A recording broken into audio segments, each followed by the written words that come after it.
So set.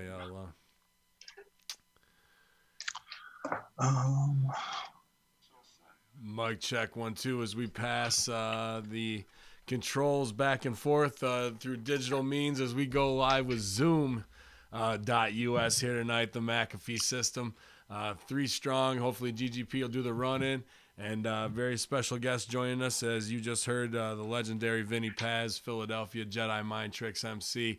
A big follower of what we do from the shadows, man, and a big supporter of what he does, being a leader of underground hip-hop. So we're live here, Infidels, y'all, back in black, ready to attack. It's HackerHamin with the backdrop that's just crispy and clean, but we'll see what Sal has on his scene because he was showing me all kinds of stuff. He was live from the moonshot, Stevie, earlier here on your Conspiracy Horsemen. Y'all. And I'm a little moonstruck tonight myself, man, because you've been just capturing some awesome stuff. It almost makes us kick us even a little more. Why did we wait so long to push to the P900, right? Like already that paying shit was dividends. Phenomenal. Oh, thank you. Well, it's a half moon. It's really bright out tonight, so I'm hoping we don't see any government suits out there while I'm filming this stuff. My wife is actually on her work retreat. Could you imagine if the Army or the Navy showed up at my door tonight? Look, and it's crazy, man. I can't explain. You haven't seen the video. When we first saw it, we just explained it away because it was a little LCD display. Yeah. When I saw it on a full iPad or even on the iMac, I go, yeah. You know, it's like, that's no moon. It's like, that's no plane. Yeah, man, I couldn't tell just from our little Facebook chat video, but once I got to see the more HD of that, whatever craft it is, you know, going at a rapid speed, granted depth, you know, could be a part of tricking the eye a little bit, but the way it moves, it still isn't like any normal craft. So it was very impressive. Is already just being able to zoom in on the craters on the moon with such unbelievable clarity on a clear night. It's so cool. I just can't wait to see where we're going to go with it, or you're going to go with it, and tie it to all the other tech. I got to say, big shout out to the chat room already here at twitch.tv/Conspiracy Horsemen. Subscribers already. Eric Alcant, people subscribing. Third hole cheering 1,000 bits already. Appreciate that love right out of the gate, you guys. And P1000 coming up. P1000 on its way. Hey, by the way, the initial thing that made us shoot the video was something you don't see every day, and that's a plane flying and spraying chemtrails at night. Right. So it just bro, what are chemtrails? What are chemtrails, bro? He'll be up all night finding out. Yeah. So we, as a that because Russo wanted to see this footage that the amazing Stevie Richards has captured, and he saw it, and now he needs to understand what chemtrails are and the history behind geoengineering. So as we drag Uncle Vince, Grandpa Vince, further down the rabbit hole. How you doing over there, Sal? You getting her? I'm trying to find this airplane. Rotation line. So Stevie, I'm trying to get this. This is killing me. I'm just trying to rotate my screen, and it's not letting me. You had it before. What happened? Well, I can't keep it stood up like that because now I have my headphones in. Oh, yeah. So like that stand there with the headphones. It's coming tomorrow. I was hoping it would be here by today. Everything else has come, but the mics, but the stand. You can't make a just ghetto keep it in rig. landscape mode and just. I know it's a pain in the balls, and then it sucks. So I was upsetting Ben. It's all right. You can't get some books and do some jerry rigging or no? There it is. Boom. What is that?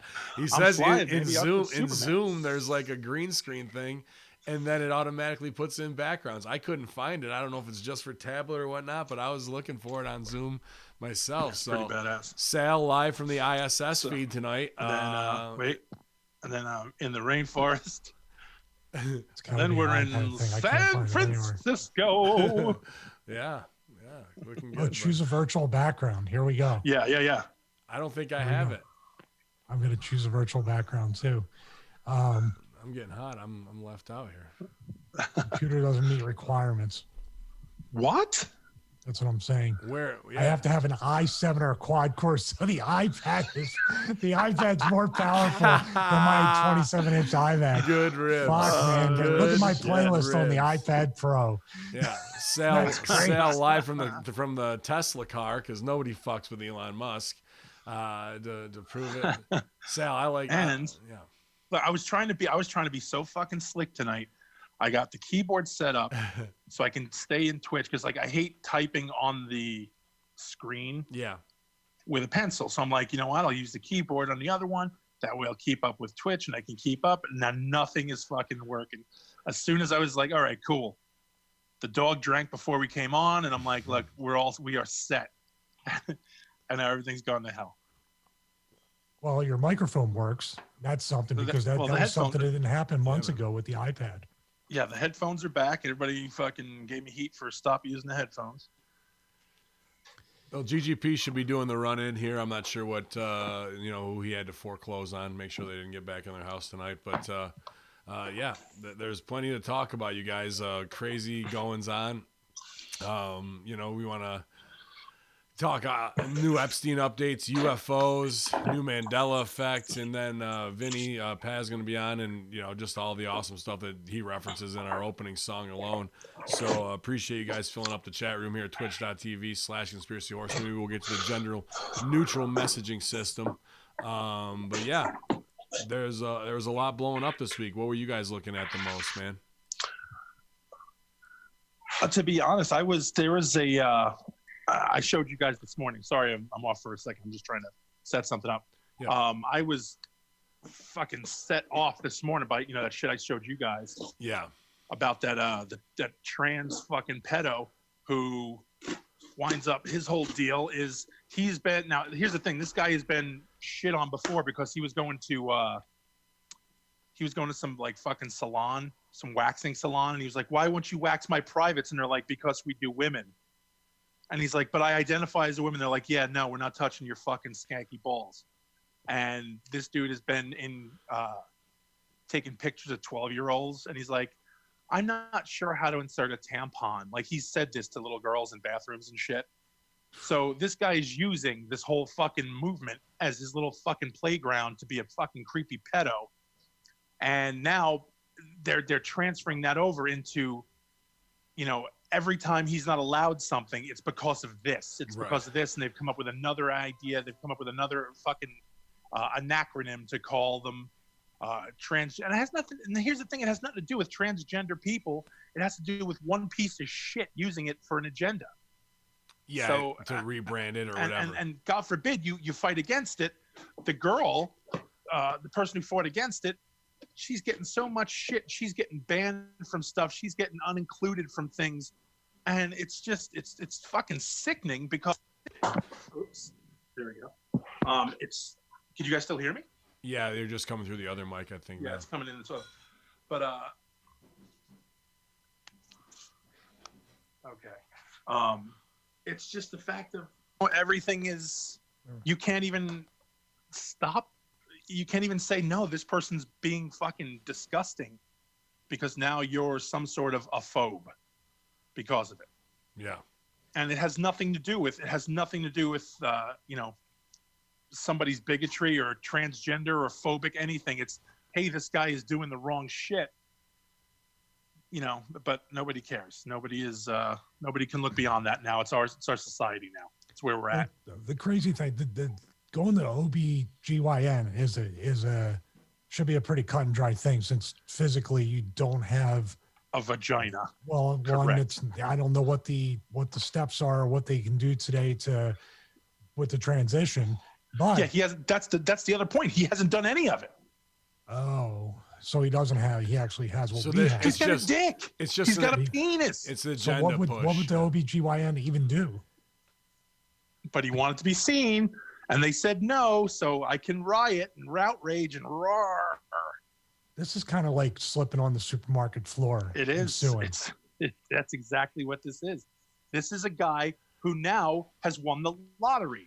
I'm interested. I'm interested to hear because someone I did a lot of acting, or not a fair amount of acting with, who came into the Random Acts group behind me, who's having a fair amount of success as an actress now, who has transitioned and actually had the gender reassignment surgery very recently. I'm looking forward to having her on HackerHamin, and I wonder how they would actually feel being represented by someone who's, I think, doing a detriment to their cause just to do a look at me thing. You know what I mean? Like, yeah. It shines a bad light on everybody. But like, you know what it is? Here's the thing, man.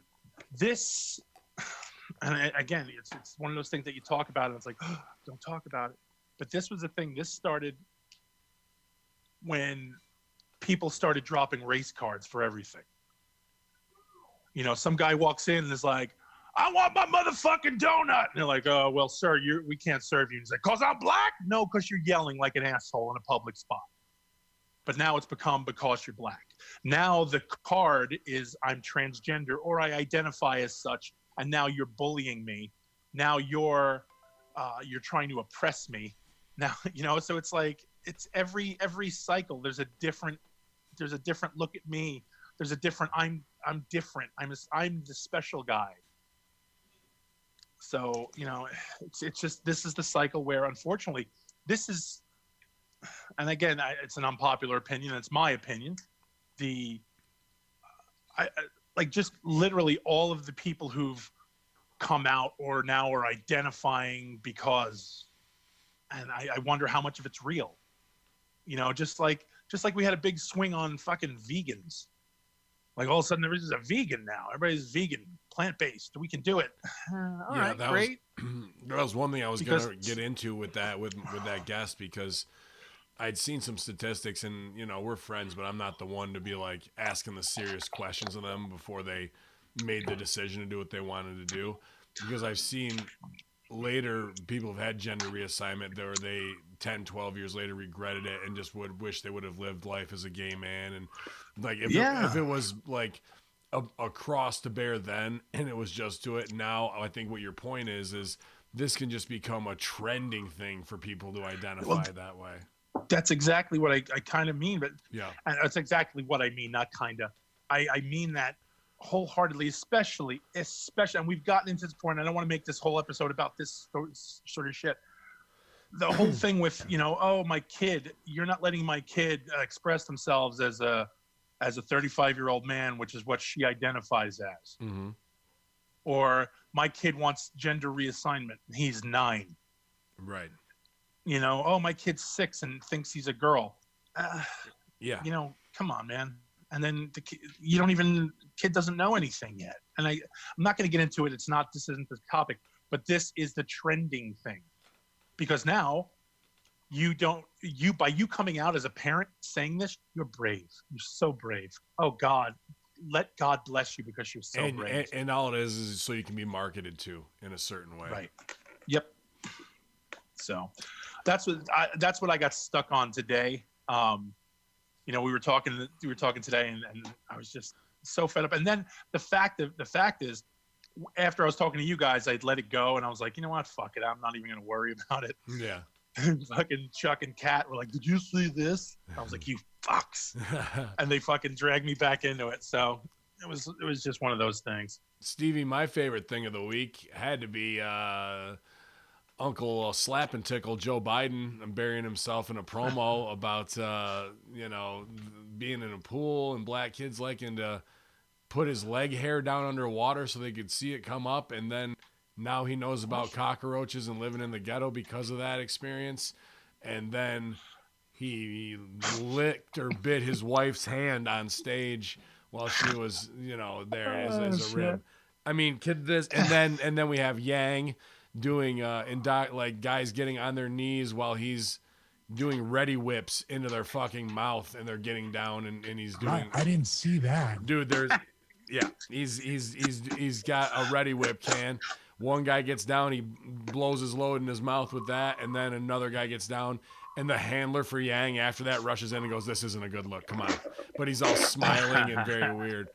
And then Kamala, the Ugandan giant, has been thrown over the top rope and will no longer be competing in you're breaking up a lot, and I'm getting a lot of interference. What is Sorry, that? I don't know. It's weird. I didn't break up, but yeah, you started. in and out. Did I? Great.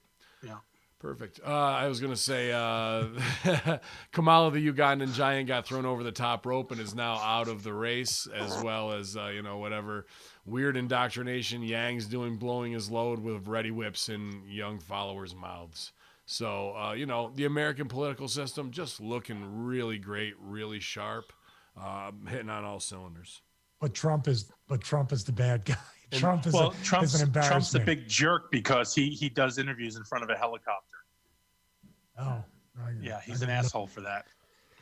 Well, we got bigger fish to fry. Joe Biden with that speech and to still be running and to still have this super PAC money or these people backing him when he's just literally saying, like, I mean, I don't know how many clips of him grabbing like an 8 or 10-year-old's breast or kissing a little girl and the parents being right there. The parents should be fucking, I don't know what kind of punishment they should get, but then you'd probably be able to pick it though. Oh, I've got a couple nice holds I wouldn't mind putting on right there, dude.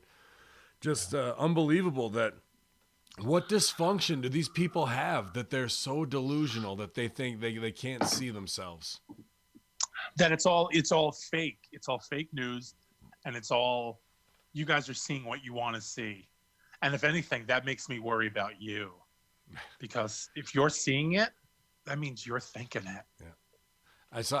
Now they said fake news. I saw a good little piece. I've actually been kind of a fan of the show since it started, catching clips. But you know where fake news was originated and coined? No. Daily Show? Good guess. Saturday Night Live, the desk Norm Macdonald. And now it's time for the fake news. Fake news. So, that was pretty, because David Spade just had on Kevin Nealon, Norm, and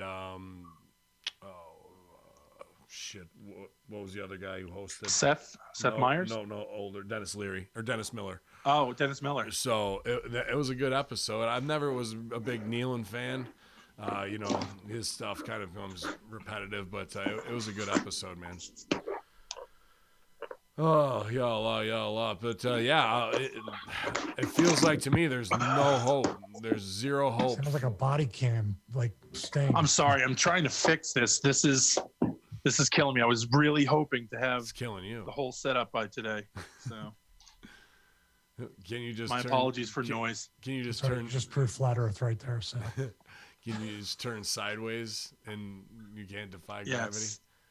No, I mean you. I just want you to turn sideways. Like I need a thing. I gotta rig this somehow.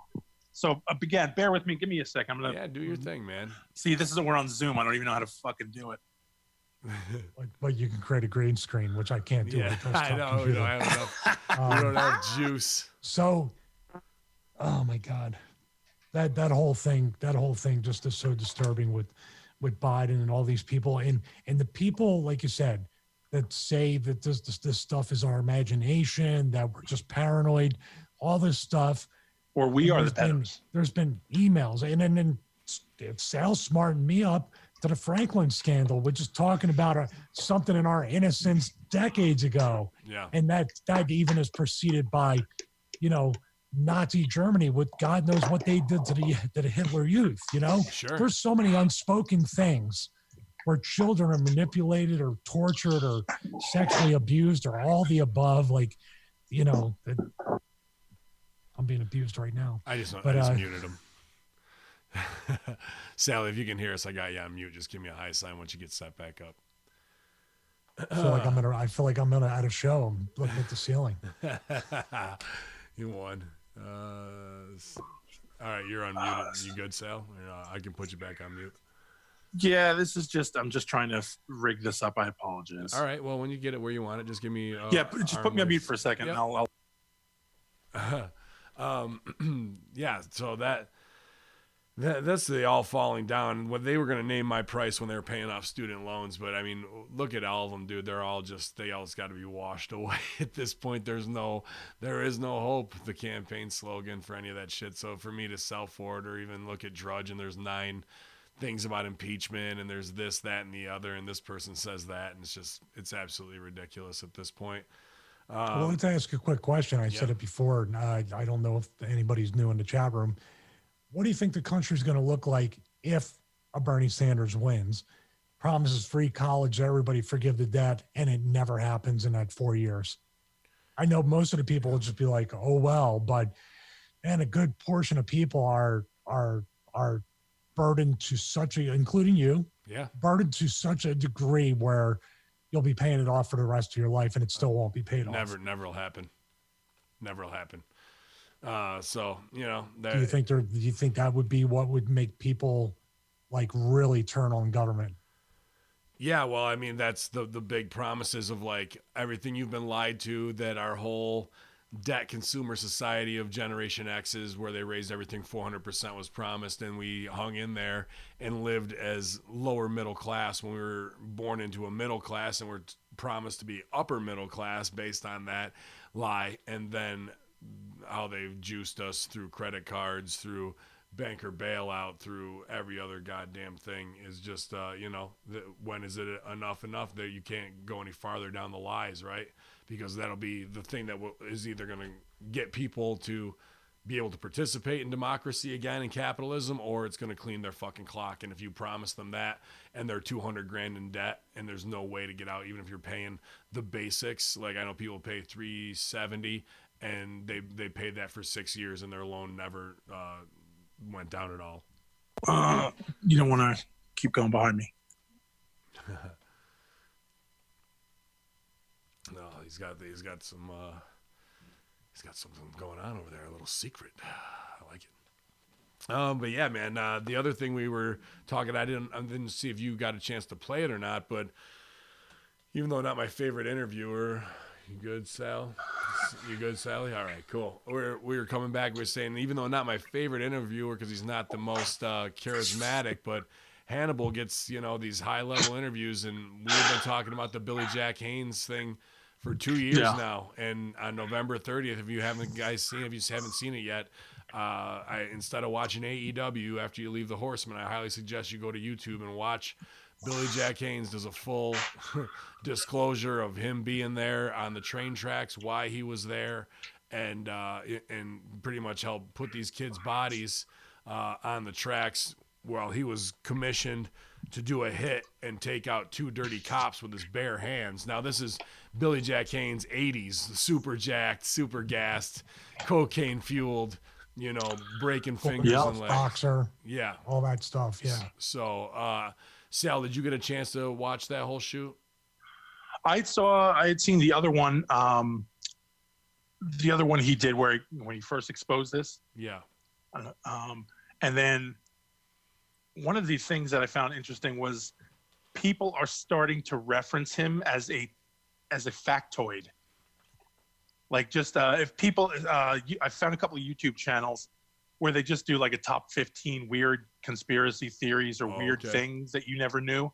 And one of them on more than one list has been former WWF wrestler. And just to show you their level of involved, they call it WWF wrestler, right. Billy Jack Haynes, involved with alleged Clinton drug deals. So it's mentioned and it's becoming more, it's sinking in as opposed to, no, I have no idea what that was. Because remember when we first heard this shit? Right. No one knew it. No one knew about it. I mean, there had to be some actually getting a hold. It's getting a foothold. Right. And he goes into depth because we just had he was there, boom, CIA drug drop, Iran-Contra time, kids dead, something. Now in this, he goes into it and says the official story is what they overdosed on marijuana and passed out on the train tracks together. And even though their bodies were found with bullet holes in the head, so and cracked skull on the other one. And it looks like the man himself is in here. Halasi, you hear me, Vin? Can you hear me, bud? Yo, guys. Yeah, man. Welcome, man. Yeah, good to have you, man. Welcome to the Conspiracy Horsemen. We're glad you've been a supporter of us for a long time, man. I'm glad we can link it up. We aren't going to bullshit. We're no controlled opposition like Joe Rogan here, so you don't got to worry about being on any lists or anything like that, man.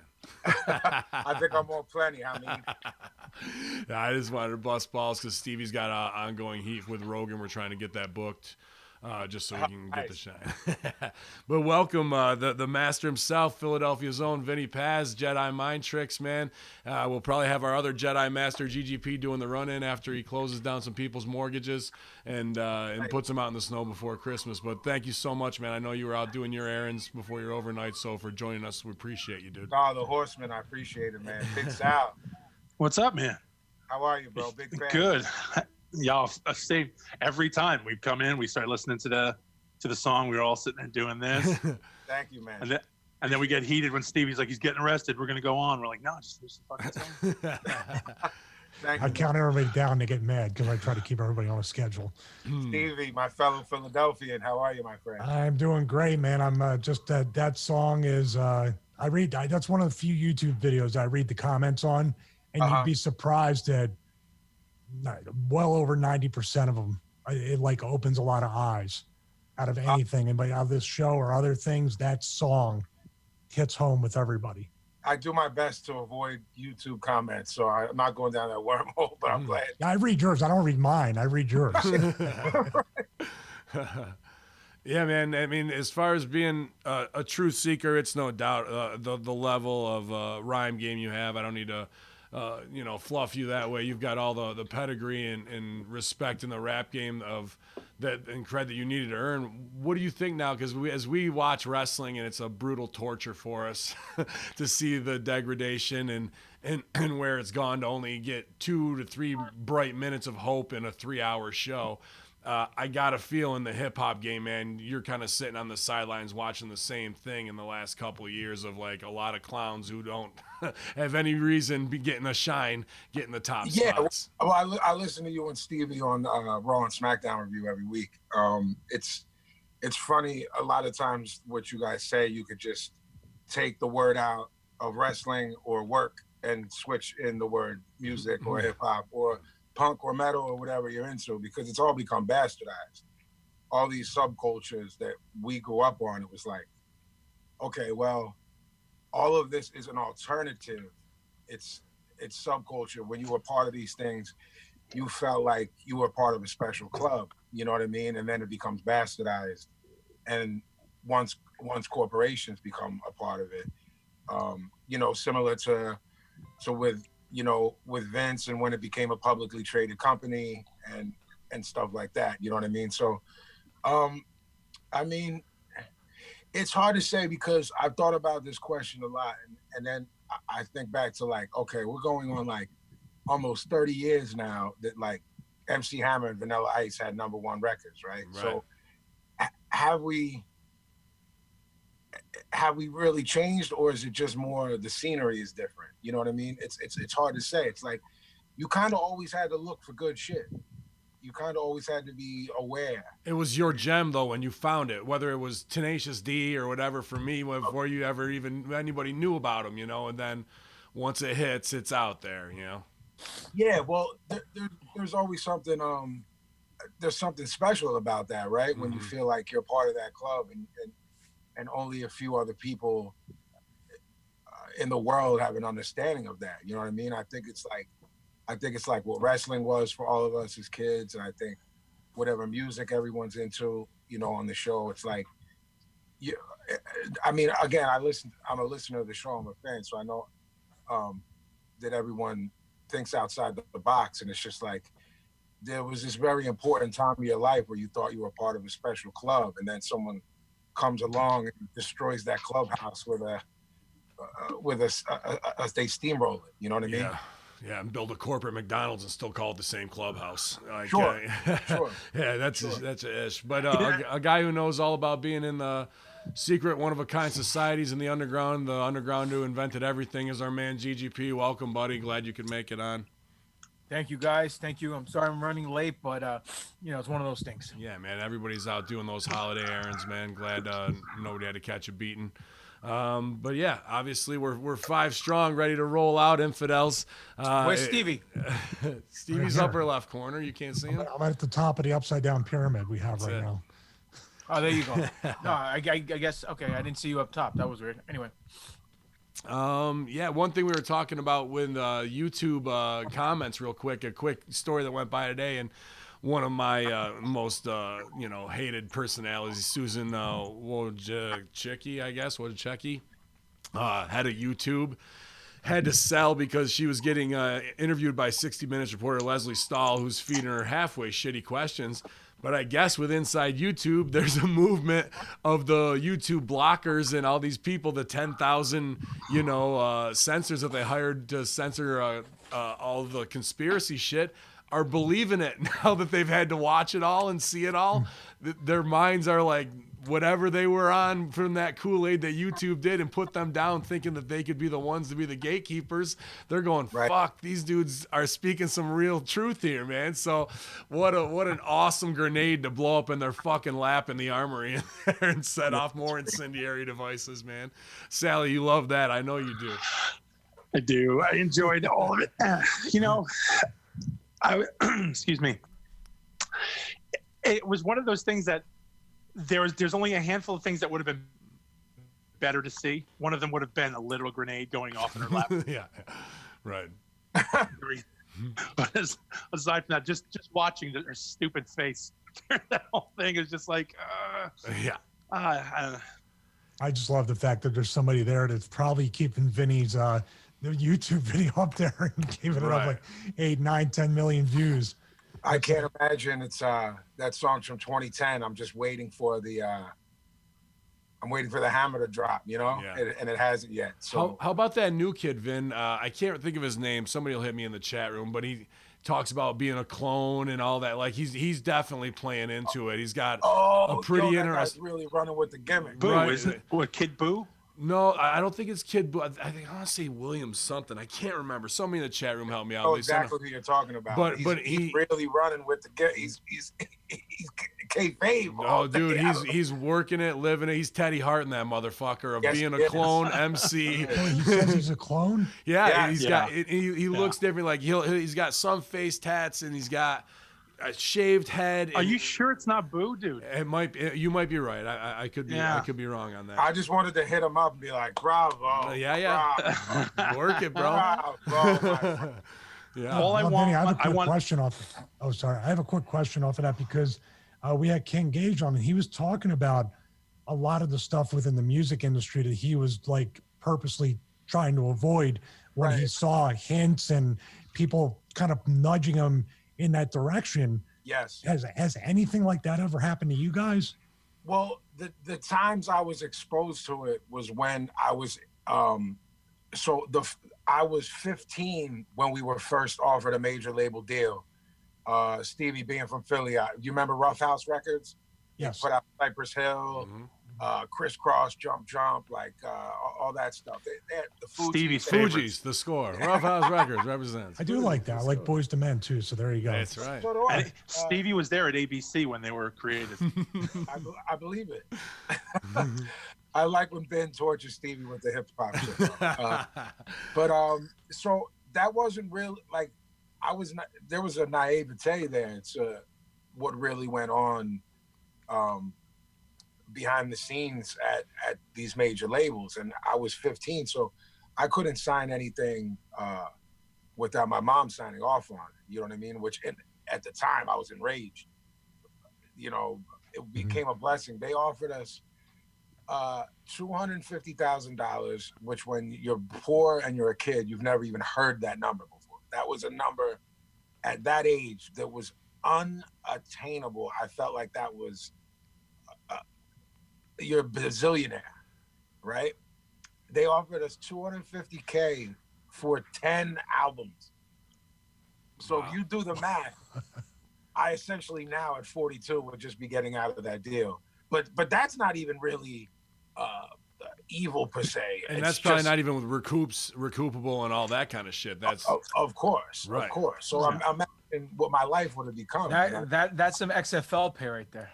Right. Yeah. Right. But it was when I got a bit older. Capitol Records had us in, so I'm in Cali. I'm like 20, in my early 20s, and they're like, yeah, so the Sicilian thing. I'm like, yeah, what do you mean?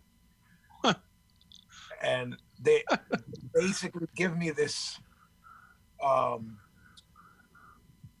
this I don't know how you would describe it. They essentially wanted me to exploit that and become like the Tony Soprano of rap and exploit. Gambino. They wanted to give you a gimmick. Gambino, Correct. Correct.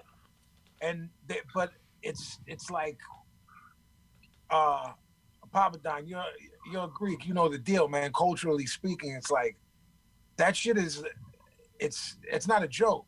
You know what I mean? You don't joke with like the Greek mob. You don't joke with La Cosa Nostra. You don't take that shit light. You know what I mean? So Absolutely. I'm trying to explain it to these people, but they're like sleazy execs trying to explain to me, you know. And then there's a whole other rabbit hole of me being at certain studios and people that are very, very, very popular now. I'm talking pop culture, not just popular rappers. I'm talking people that like our mothers and grandmothers know who they are, who are married with kids, who are up to some shenanigans, if you like to,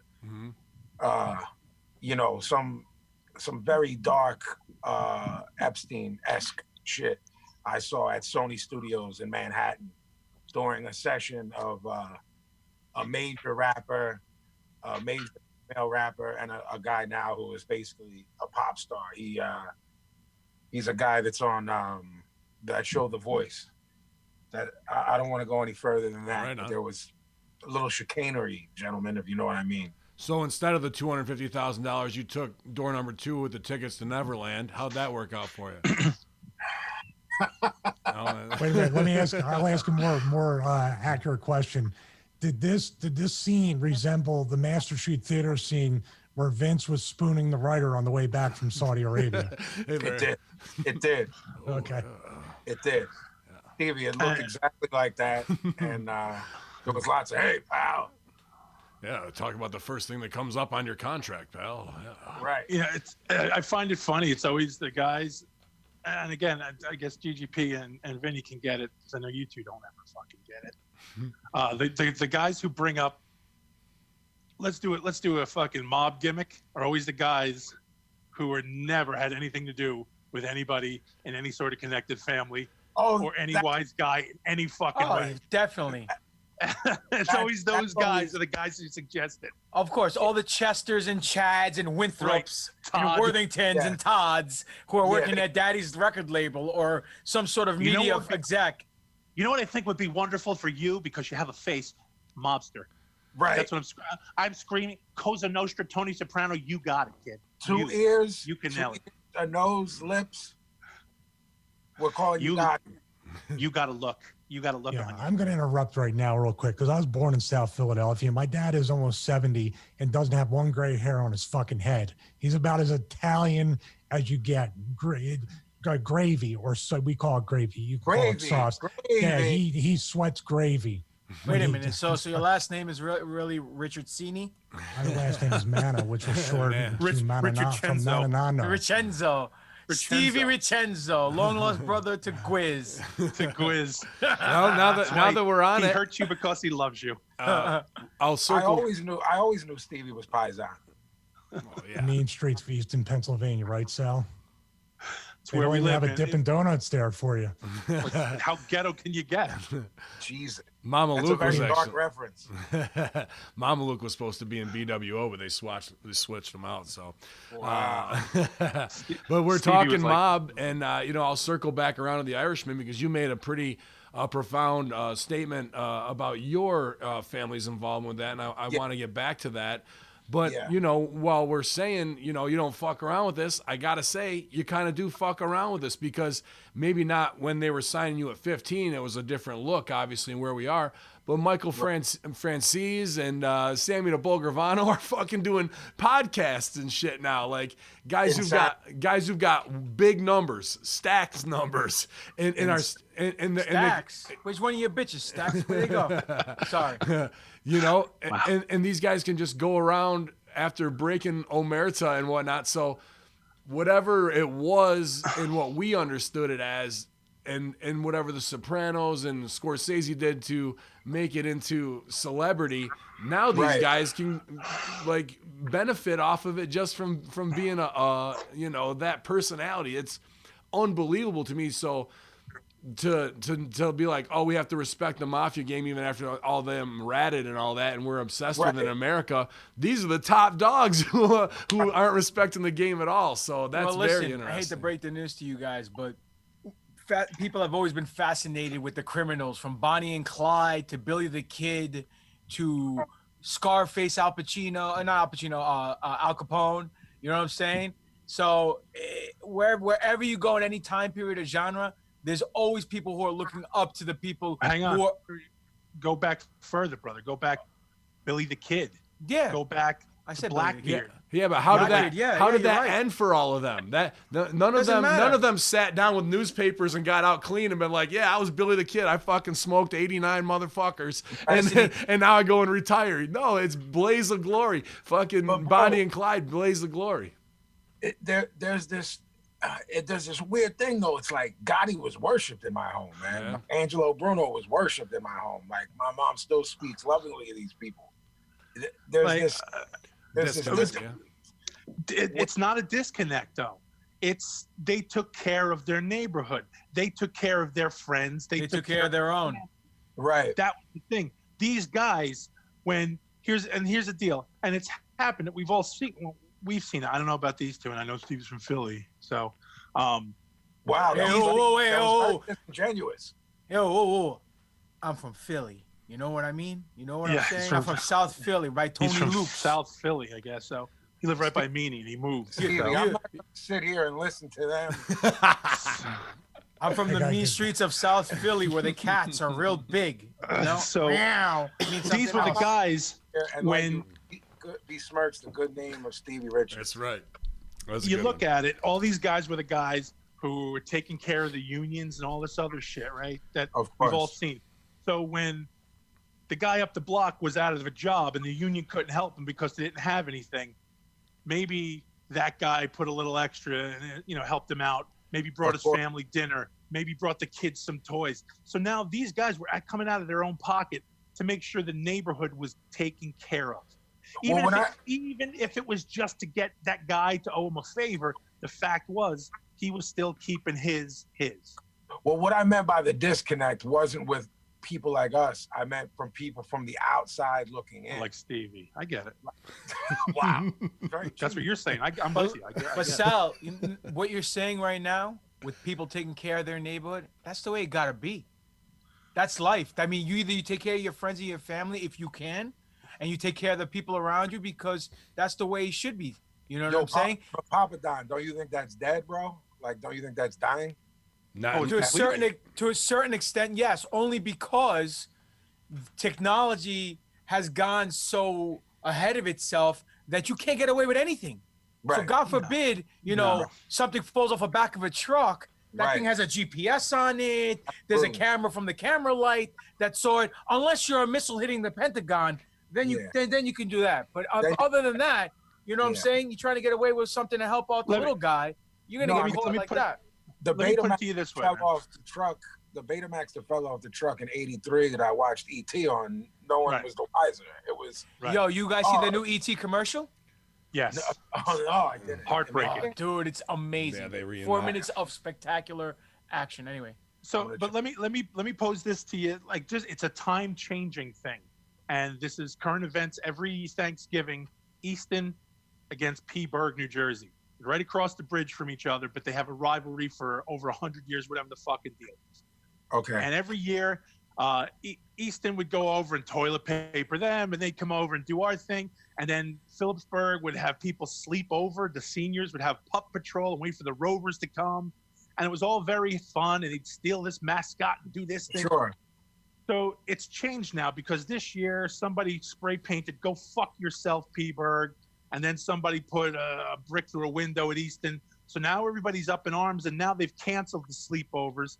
They have a big bonfire every year. You can see from fucking space in Easton. You can see it off 22. A huge thing. Right by the Dippin' Donuts. Eventually that's going to get canceled because you can't. Now it's become crimes. They're not doing the fun little shit anymore. Like back in the day, here's the thing. And what? What are you laughing at? It's like we're sitting at my mom's fucking dining room table with my grandma. You know, they're over there 2 blocks over. They just threw eggs on the thing. This mischief night has to go. But that's the thing. It's not. It's I have no idea what you're. I'm just Yeah, laying but out so I can relate to something. Kids don't even throw eggs anymore. Shaving cream on Halloween. You know what I mean? They don't even do that anymore. Now they're throwing rocks and shit like that. And the thing is, it's elevated so much that back in the day, we had a cop living on our block, also on the same block with a guy who was connected. Nobody gave a fuck because you know what? That guy's not bothering anybody. That guy has barbecues and the whole block shows up. He shuts the block down. We have block parties. Coaching T-ball together anymore. You guys remember block? Not you, Stevie. Everybody else. You guys remember block parties in course. New York? What it was? Right. Of course. So they don't do that anymore because now you need regulations. Now you need licenses and 100 other things. You got to get your permit, Cares, and nobody knows their neighbors. Nobody gives a fuck anymore. So the old wise guy up the block, he stays in his fucking house, minds his business. He doesn't care. He doesn't want to get involved in any bullshit. Yeah. You want to throw rocks? I know a wise guy in Atlanta who stays in his house, has his own home gym, his own sauna, never leaves the goddamn house. Y'all want to throw rocks, right? Who threw that shit? Especially now that I filmed the UFO. Now I really have to be careful when I leave. You're in trouble. UFO's got like that's a rib that turned into a shoot real quick. It's off topic for a second, Vinny. But did you see that footage I shot it on Sunday? I just put it up. No, I didn't. But it's up on the YouTube channel. It's pretty fucking nuts, man. Yeah. Wow. Already paying dividends with the P900, catching UFOs, zooming in on moon craters. It's crazy, man. And I would like to say, since I healed everybody a lot before we had it, I want to say thank you to the chat room for being such an integral part in getting the P900 for Stevie. Yeah. Because growing up in the mean streets of Philly, he didn't have this kind of opportunity. So I thank you guys. I thank you all for chipping in and helping us. He didn't have an Uncle Phil. Right, have Stevie expose all of this. Well, so they wouldn't have been able to see it. It's good that you guys. I mean, Vinny understands, so do I, but you guys don't understand what it's like. I gotta say something to the chat room. Go ahead. Go fuck yourselves. Thank you. To bring it around, that was an interesting post because you said you were getting hit up by a lot of your fans and family members about what you thought about the Irishman, man, and as it's connected to you had said your Uncle Bobby and an incident that happened there. Would you mind kind of breaking that down for us? Yeah. So I don't think any of us right now were born when it happened. Right. It was 67. Stevie was. Yeah. I knew that was coming. Stevie was like Stevie, 72. I'm sorry I set you up. It's actually, they're pretty close. Yeah.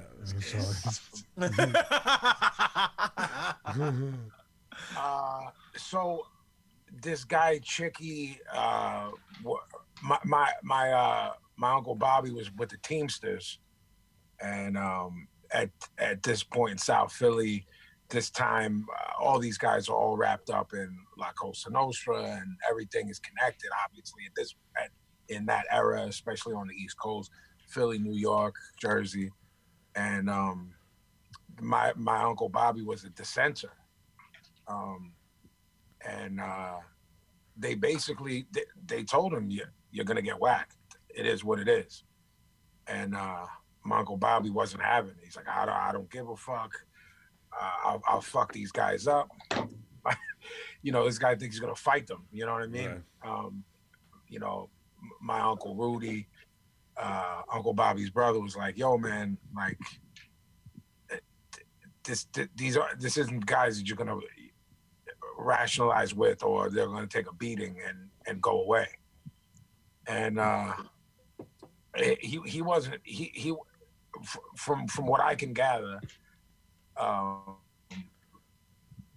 it wasn't he wasn't really known to be strapped to carry a gun. But this guy Chicky pulls up with him, Sheeran's there, and they're ready to whack him. My uncle's got 2 guns. He ends up shooting the guy Chicky. The guy Chicky still got the bullet in him. And Sheeran murders my uncle in broad daylight on Spring Garden. So, and if you guys don't know, Sheeran is the character that Robert De Niro plays in The Irishman. Oh, Frank Sheeran. Yeah. Correct. So he was just like, you know, everyone loved my uncle, and he was just like a hardworking dude, you know, South Philly Italian guy. And I guess like Steve. You know, right. But you get wrapped up with Steve, you know, it doesn't work. He's retired.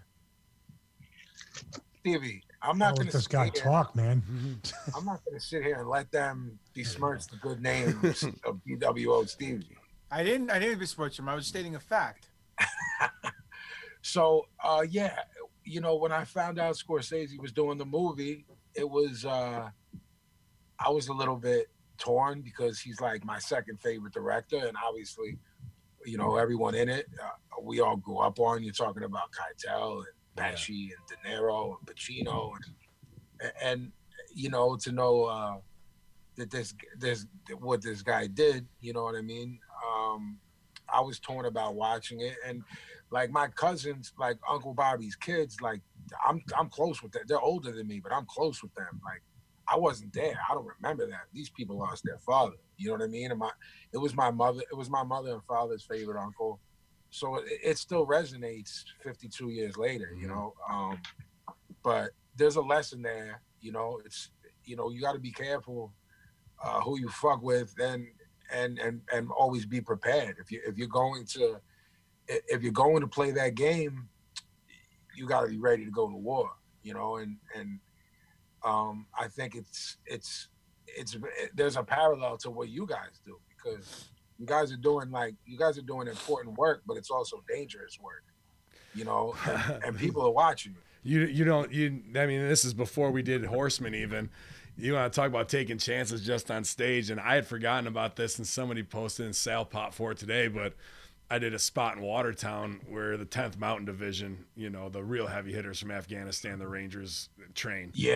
And did the moonwalk on the American flag, made in China, of course. I put that shit wow. up there too. Yeah. And it just, look, and then, but it's like, you know what's going to come with that. yeah. You know Well, what I mean? this guy who was a soldier wanted to jump the rails, and he saw it, and he went off, cut this huge promo, and then it posted it publicly. His sergeant called him in the office and said, "Are you serious with this shit?" And he got hot and put it over again, and they booted him out of the military up there.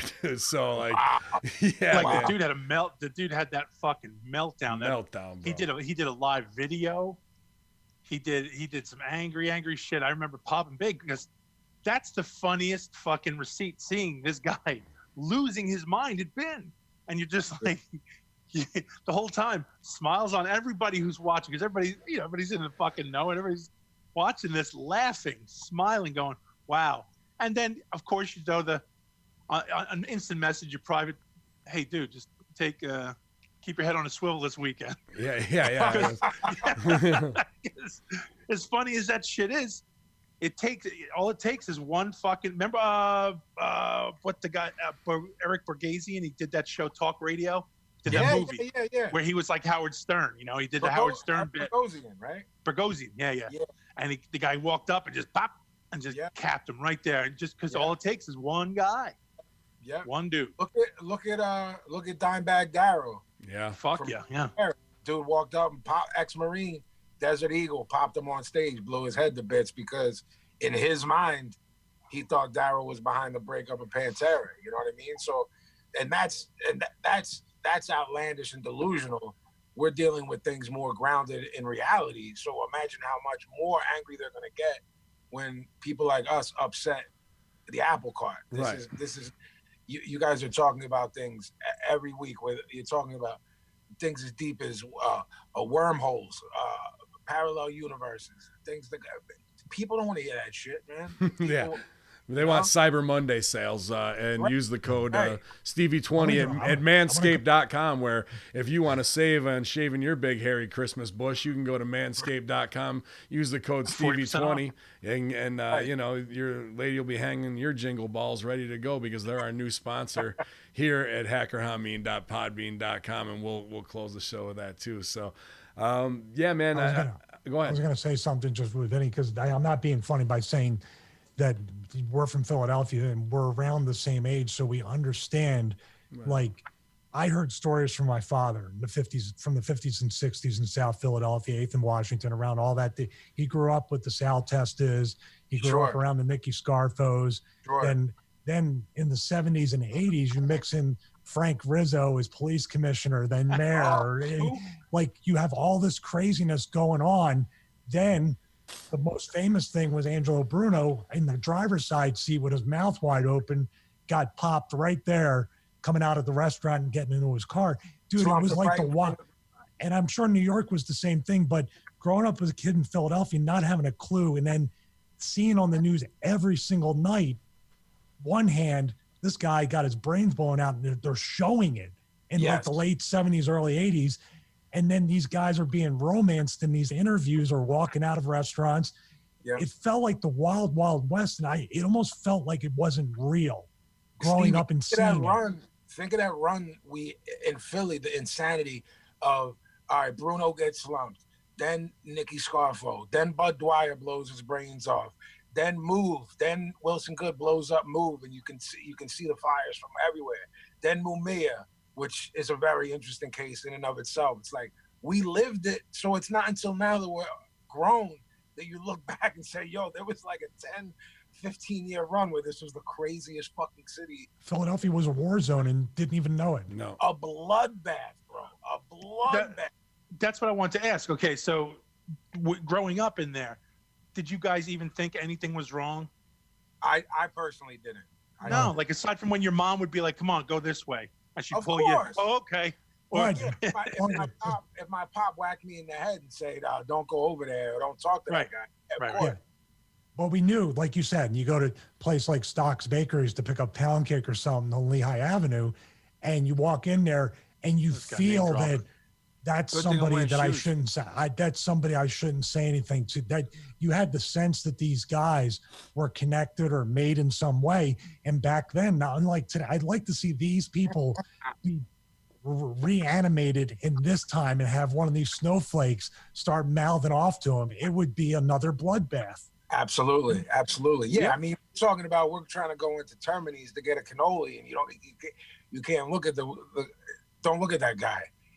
That's going to be an issue. Well, isn't that the classic Sopranos scene with Christopher when he goes in to get this Ruidel, and then the kid shines him for somebody else. He pulls out the heat, says, "Get the fuck out of here," the other guy, and then shoots the kid in the foot and says, "It happens," which is the reference to the spider thing from Goodfellas. Right. You know what I mean? Right. So, dance that drink over here, Spider. Spider. Yeah. So it was. I love that kind of shit. I love in The Irishman. I'll stooge it off. I talked about it on Russo. My favorite part, and I know you're all cinephiles here too and look at everything critically. The part that spoke the most with Scorsese's voice was when Pesci puts over, he had to go see that fag, David Ferry, to drop the guns off, Just the fact that Pesci's doing the voiceover to talk about David Ferry, who he played in Oliver Stone's JFK, to wrap it all up in the big verse. He's beautiful. He's dropping things like that for people like us. Exactly. And if you can catch it, that's just marvelous, man. And I didn't want to, put the fiction side to what your family, has been affected by or what have you. But to wrap this all up in there, we're getting history and truths told to us. And Scorsese probably had to sit on this for 20 years, not because they couldn't get guys to sign to do it. It's because we had to wait for this dude to die, because otherwise it would. That's the only reason I'm so freely telling the story. Yeah, exactly. So what about that? I'm sorry, go ahead, man. No, go ahead. I was just saying, like the end of the movie with the two agents. Okay, we're 40 minutes into a movie that should be over by now because they're dragging this out for no reason. But then the agents are like, Frank, you're the only one left. Everyone else is dead. Yep. All we want is an answer. Yep. So now he has just explained why nothing is going to be answered by this movie. Right.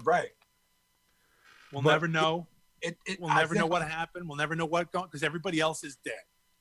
I never would have freely discussed that story, in my teens or something. You know what I mean? Right. Because of too much repercussion, the ripple effect of that, and the fact that you just don't talk about that shit.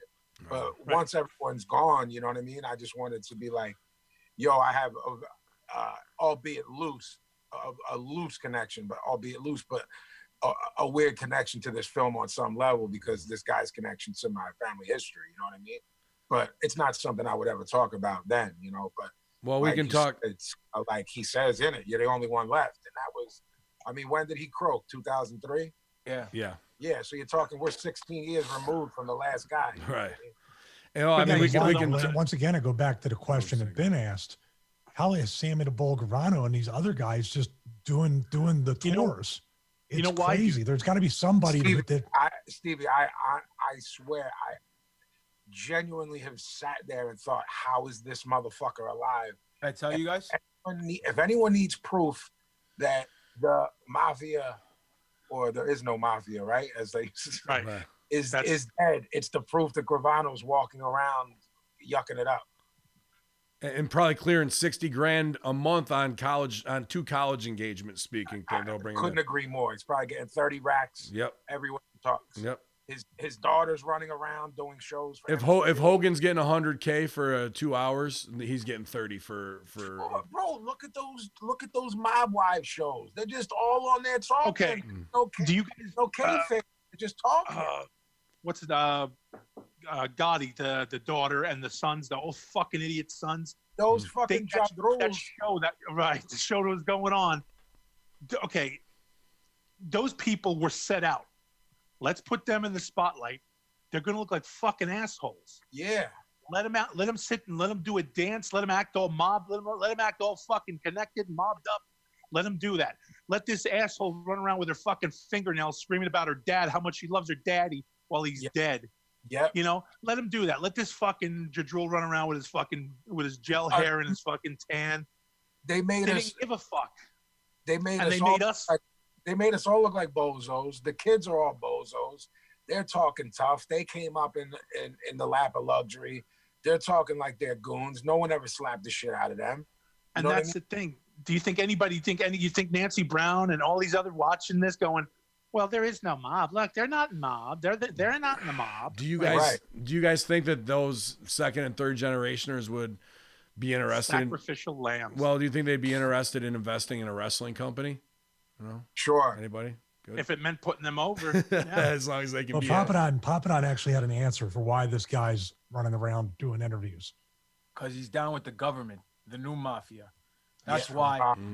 That's why. Right. Because let's face facts. The only reason why everyone got pinched and got locked up is because they were competition to the government. They did exactly what the government did. They lied, they steal, they killed. Exactly what any government does. Now, obviously, the only difference is they were doing it and they were taking care of the people in the neighborhood. So who are the people going to believe in back in? The government like that won't give them unemployment or fired their mother from their job at the bakery or at the car plant, and then they come home and they can't get any assistance, or Vinny Boombots up the block who just gave dad $100 on the on the down low and gave mom a loaf of bread and took care of everybody and gave him a carton of cigarettes. Who's coming out the victor? Who's smelling like roses? So what happens? You can't compete with loyalty. And at the end of the day, the government knew that, and they said, we got to lock all these fuckers up because they're stealing our gimmick. Mm-hmm. And now all these other rats who are with the government now and worked with the government to bag their boys, they're made. And that's it. That's the only reason. That's the only reason why he's around.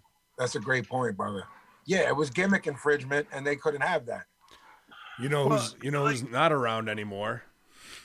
What? I said, who's not around anymore is Jeffrey Epstein's banker, and well, he may be, but his plastic surgeon isn't around, and neither is his Deutsche banker, who apparently hung himself, was instantly ruled a suicide, and then his plastic surgeon's plane was loaded with the wrong fuel and fell out of the sky as well. Nitroglycerin. Yeah, very shocking. Very shocking events. All right, so maybe it's just me. I don't know. Maybe because I'm from New York, I'm from Queens. I see through all the nonsense. Maybe you South Philly boys can relate. I don't know. Maybe the guy from upstate New York with the shitty internet can actually relate as well. But let's face this. Greeks invented shitty internet. Yes, we did. Let's face the facts. How the hell are all these people who are going to testify or who's a threat to a certain person of interest, how are all these people dying either by 17 shots in the back of the head ruled a suicide, a hanging ruled a suicide with broken ribs and broken trachea and all this stuff, or blown up planes. I mean, how many people who are so closely connected can die in car crashes, in blown up planes, or suicides? Sooner or later, people are gonna have to say, wait a minute, this is just too much of a coincidence there. Yeah. There's no possible way that everybody who is connected 1 degree of separation from the person of interest dies from a car crash or a plane crash or hangs themselves or gets shot in the back of the head. Well, that was the shooting one. Why are we the only ones that want to know the answer to that? Why isn't there? We know the answer.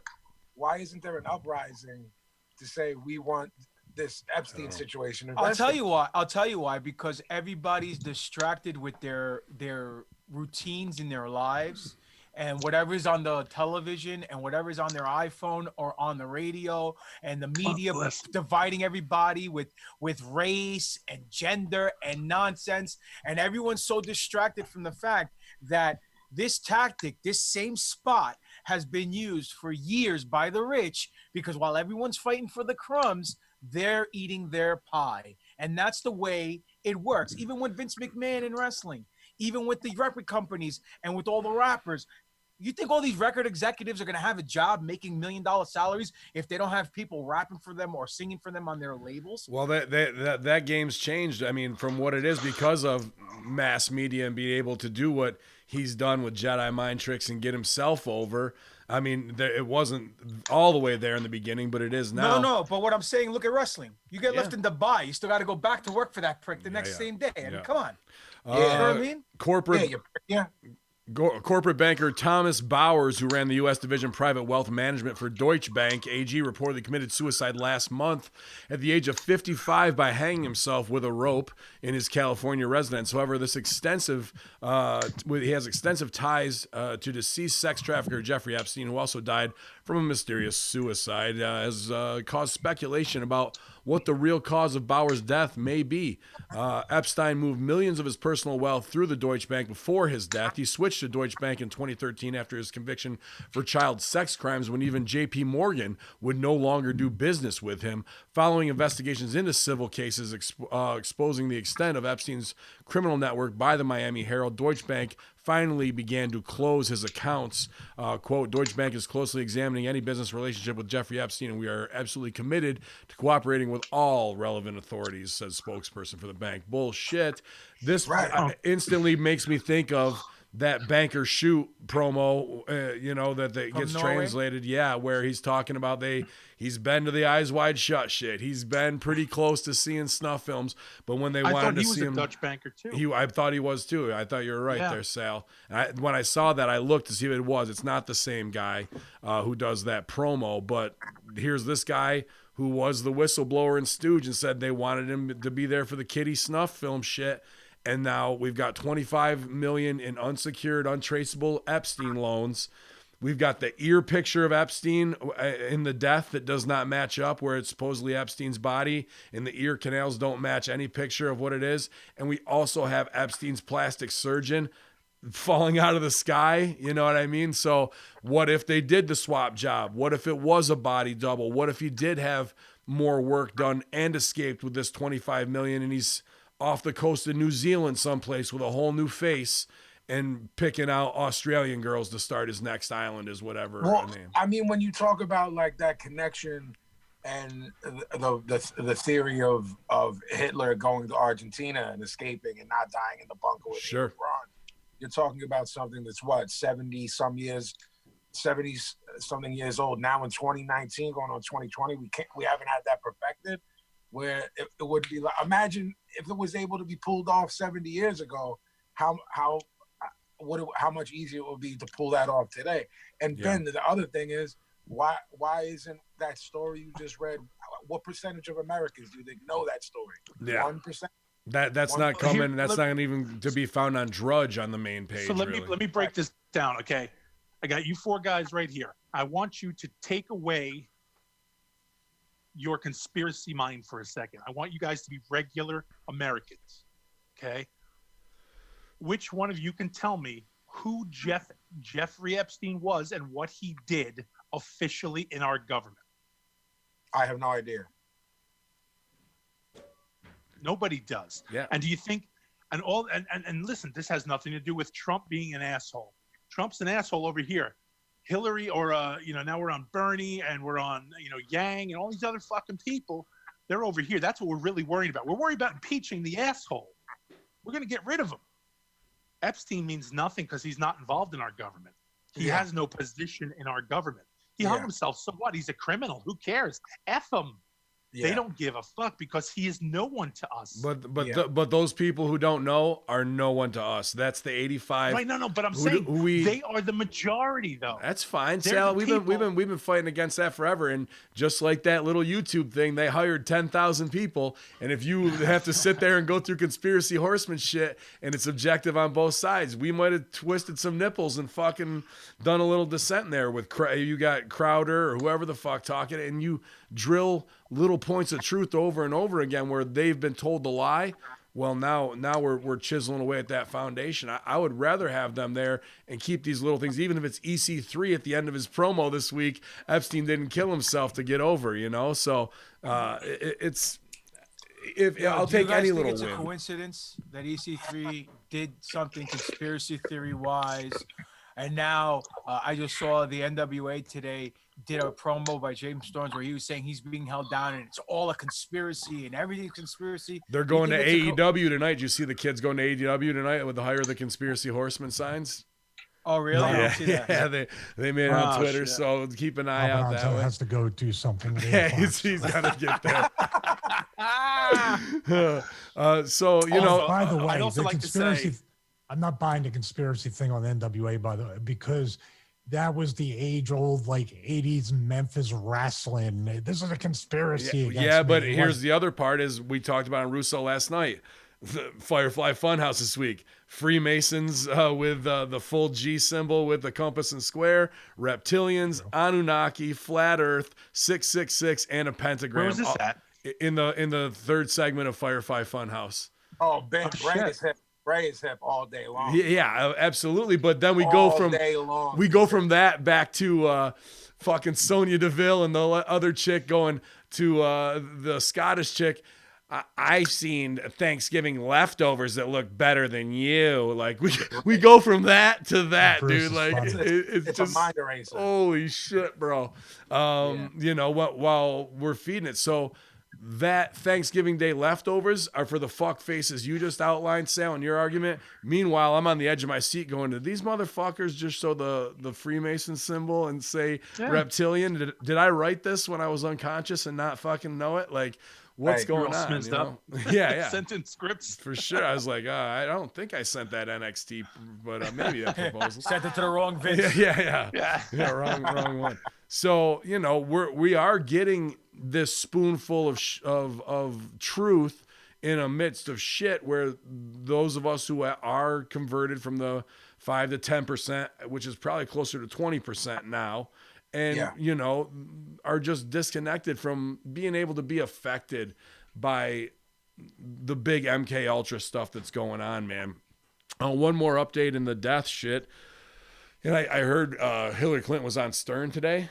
Yeah, she was. And said she's into guys and all that shit, even after what's her name, Yoko Ono. Sonny Ono stooged off that they were eating at the Y together. It was in fucking insane, man. It was insane. Dude. Yoko Ono. To hear him. Yoko Ono, my bad. Mm-hmm. Wrong Ono. No, Sonny to Ono. hear, like I said, and I think I mentioned this a couple weeks back, how Stern flip-flopped so much. Oh. Yes. How fuck this guy, fuck Scott Shannon, fuck Rick Dees, fuck Shadow Steven, fuck Imus, fuck this guy, fuck Hillary, fuck Bill. And now it's everybody. He loves Oprah. He follows Oprah on Instagram. Hillary, Ellen, he's never gotten anybody so to open up like Hillary did this afternoon. And she would have won the votes if she would have come on his show, but it's not her fault. Her people kept her off the show. I've never heard such a fucking dramatic swash of, Rebels, Radio's Fallen Angel. I mean, this is a guy who was a hero to me, growing up. Right. all of us, man, all of us liked his shit. We all fucking were all about everything he said. If he was really gonna get Now- over and she said she liked guys, he would have made her do the sausage queen bit after that. Oh, wow. Listen, Sal, maybe you I'll don't go understand because when you're not from South Philly, but that's- you have to That's true. understand this. When you make a certain amount of money and you get to this certain tax stratosphere where you're getting taxed a certain percentage, and then you can find loopholes where you don't have to pay taxes, like these individuals, and it all falls on us working people. They're in a club, and he don't want to lose that status. He doesn't want to lose everything he worked for this whole time. So he's gonna shuck and jive. He's gonna kiss some ass, and he's gonna play the role. Well, and that's it. I watched that marketing thing that got stooged off, where it was just him talking to his people, and Yeah. I learned. I tried to learn a lot. Yeah. I tried to learn a lot from that, man. Like, people were like, "This is how he is." I was like, "That dude, as a media maven and a boss, he wasn't smart. doing anything that was out of hand to me." But you could see that he was a mark to use his guests to tap into their market and celebrity wise. Like, that was his whole thing. And I really feel like he's running with that now. The sellout after he got the big shows, America's Got Talent and all that shit. Like, it was all over. You know? Yeah. He's got 160 shows left to do. He said 130 or something like that. Yeah. And then he's out. Well, here's one thing. An FBI special agent who was anticipated to expose the extent of the Clinton and Obama malpractice and corruption in the Operation Fast and Furious. You guys might remember that little gun running campaign. Cover-ups before the U.S. federal grand jury has been found dead in his home. The FBI, Surprise. the FBI official's wife was also found dead at the scene, with the couple both being murdered using the 52-year-old agent's own gun. Special Agent David Rayner was stabbed multiple times and shot twice with his own weapon, according to local media reports. He had an allergic reaction Shut up. to steel-coated dum-dum bullets. Yeah, Rayner's tragic death comes just one day before he was due to testify before U.S. federal grand jury. One fucking day, boys. I got breaking news just in, guys. Breaking news just came in. Stevie Richards is in shape, and Stevie Richards has abs. Oh my God. I never knew that. That is the premise, how the story reads. And Andy's Manscaped at Stevie 20. He was widely expected to testify that Hillary Clinton acted illegally to protect Obama's administration crimes while covering up Fast and Furious scandal. Rayner's wife, Donna Fisher, was also found dead at the scene. An autopsy will be completed to determine the exact cause of death. According to the police, She overdosed on marijuana. probably, and fell on the train tracks. On water. Yeah, according to the Baltimore Sun authorities, we are offering a $215,000 reward for tips in suitors' killings. Call him right now. Let's split that 5 ways. Yeah, 5 ways. Hillary Dilly. yeah. Having struggled, where was what's his name, Billy Jack? Having struggled to understand what happened, the detective was shot with his own gun, which was found at the scene. Two other shots were fired from the gun, and Davis said there was signs of a brief struggle. Special Agent Rayner's suspicious death is the latest in a sequence of disturbing deaths in Baltimore connected to the Clinton-Obama cover-up of Operation Fast and Furious when President Trump took power. The U.S. Justice Department opened another investigation into the Operation Fast and Furious as it pertained to the Baltimore Police Department and impaneling as a U.S. federal grand jury. It goes on to name some more people in Baltimore PD, but we've obviously seen bad rep from Baltimore stuff. And, dude, you know, when we say it's right in our face, whether it's Epstein and whatnot, and it's going to get it, we got that Epstein Black Book where we called Courtney Love just as a rib or what have you. But it's all back? No, but it's almost time to start looking at that and seeing, are these names in it? What 1 degree of separation? Where's the board that we need to start building out? Because as they start whacking people out to clean up loose ends or what have you, they're gonna make mistakes. They're gonna leave a trail, and it's also gonna narrow the path to them where someone who's scared is gonna fucking open their mouth because they might be next thinking of what it is. So yeah, you're dealing with human error, and when there's human error, someone's gonna spill. They're cannibalizing their own. Stevie, what are you thinking, man? I think when you said sooner or later, we're definitely way past later, and I'm not liking this long game that Q is trying to push on us. Just to let him kill a few more people, and we'll get them. We'll get them. It's a long game. Every third year, we're going to pass out some envelopes in a funeral, and everybody's going to get really scared. Then what? Well, the long game.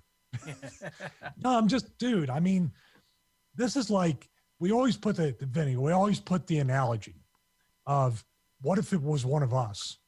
Right. You know, we're not anywhere near any celebrities or semi-celebrities or, Sure. And you're a real celebrity. I'm like, like a peer on our list celebrity. But if there was even the hint of a circumstance that we happened to be, say we're within 5 miles of somebody got killed every single time someone got murdered, they'd be like, why is this person always like 5 miles away when someone dies? Absolutely. They would connect it somehow. Right. This is literally like, oh, by the way, they were about to be investigated and they got killed. By the way, they were about to be investigated again. Yeah, within if it was like by 2 the or way, they were 3 supposed to testify against the same person and they get This killed. could have been a naked This is gun worse bit. than the mafia. The mafia would never do anything this obvious, egregious and blatant. It's a rib. That's all I can think of. This is a huge rib where they're like, I can't believe it. We killed another one in like no knock on the door. An FBI agent who was going to testify a day before. Just scroll down even farther. They're talking about it being the Achilles heel of the Obama administration because a federal agent was killed in a shootout at the border with a Fast and Furious gun from the other side from a cartel member. But then it says last week's bombshell Inspector General's reports have exposed yet another Hillary Clinton and Obama administration crime. The report that was released last Thursday revealed that the FBI had discovered evidence that Hillary Clinton and the Clinton Foundation had committed sexual crimes against children. The report also showed that Obama lied to cover up parts of these investigations that exposed child trafficking. However, the IG report proves that the evidence of these crimes have been covered up and swept under the carpet by those acting at the highest levels. Dude, and again, this is off of Best Daily News, like not a mainstream story. An FBI dude being found murdered in his home should be across every Fox, MSNBC, everything, bro. Everywhere. Front page news. Yeah. And it's not. I got to get out of here. Yep. Yeah. What's that? I'm sorry? I got to get out of here. Oh, you do? Yeah. Oh, not a problem, man. We appreciate all your time. No, dude. What can we promote, put over for you? What projects you got coming, real quick, man? Let us know. I'm terrible at that. I'll put everything in the link, man. My new record's finished, and Ben, I'll let you know. Yeah, please, dude. I would love to premiere it. We'll do a listen of it, the whole thing, dude. Just so awesome to have you on, and as a supporter of what we're doing as a king of the underground, man. We're trying to come right on your coattails and ride that out. Gross. Wow, come along here. Yo, I would love to come back on, man. Thank you guys. Anytime, bro. Anytime. I'm a big fan of all of you guys as a collective and individually. It was an honor to talk to you guys. Same here, brother. Absolutely, here, dude. And, hey, if you ever remake End of Days, please include us in the music video. That would be an awesome moment. Promise. That's a promise. Yeah, I want to get beat up by cops. All right, God bless, guys. Enjoy your holidays. Take care of yourself, man. Care, brother. Appreciate you, Vin. Take care, buddy. YOLO. There you go, guys. We're doing it real big. He's still back. on. He's back. He can't go. There he goes. I'll remove him. Okay. How awkward would it be if he's like taking a shit? Dude, that was awesome, man. Good times, man. He should really have his own podcast. Oh, absolutely, dude. If you guys haven't checked out Jedi Mind Tricks, I didn't even get to Mark out and ask him how it was opening for Wu-Tang, but I know he did on their last show in Colorado there in October, so just awesome for him. As legit and a credible, an open mind and applying it to his art as a master as could possibly be. Obviously, a Star Wars fan, a conspiracy guy, and a hip-hop guy, so plays right into everything common northeast east coast mentality that we all share, man. That was really special for him to say yes and come on. Can't wait to have him back. Sal, are you flipping that blade open back and forth? Is that the clicking sound I'm hearing the whole fucking I'm sorry. time? Sorry. I was wondering what was that. I thought it was Vinny. I was like, I don't want to say anything because he's a guest. It's okay. No big deal. Yeah. And appreciate all the bits from everybody here in the chat who really enjoyed it. They were, a little shocked and awed that Vinny was here tonight, though the real hip hop heads. But yeah, I just reached out to him 2 days ago. He's always, sending me a quick message or liking something. So I know that he's always got eyes on us, man. And thanks again for joining us tonight, man, to talk, candidly about that Irishman thing is easily as we're wrapped up in mob obsession from Sopranos, Bronx Tales, Goodfellas, whatnot, to have somebody within 1 degree of separation of what really was and to put a little real emotion on it. That was something I thought would be important for tonight. So appreciate him sharing that. Anything you guys want to wrap up before we move on to our next stories? What'd you guys think of the film? I thought it was good. Not great, but good. I agree with Sal. Yeah. I don't think they need to cut 40 minutes. I think 28 minutes, because once they kill Hoffa, you got 6 minutes to take it home. You're not taking them any higher than that. So I don't need to see De Niro's relationships with his daughters after that. I don't need to see that. And let's be fair. I have a very hard time believing that a daughter would just shut her dad out. That's, you know what I mean? But that really Especially when happened. they made it- I then don't, they made dude. it out of I know a lot Pac-Man, of people. I couldn't even care. When I saw who she was, the douchey teenager, I was like, go fuck yourself. I didn't care. He's better off without her. Right. Well, but the other part of that too is the other part of the argument is we've got De Niro, we've got Pesci, and we've got Al Pacino. We've got all this extra that could be cut, but you're never going to get them together again to do something big. So overbook it, leave it in there, Plus, the amount of money that fucking that fucking Netflix dropped, they got their money's worth. We can't cut the film. They paid exuberant amount of cash for this project. Right. You know what I mean? So what? It's a little bit long in the tooth, but hey, like you said, it's the last time we'll probably see all 4 of them together. They're not like spring chickens. And that was my favorite part, just because, not because of JFK or the David Ferry or all the Ty and Oliver Stone.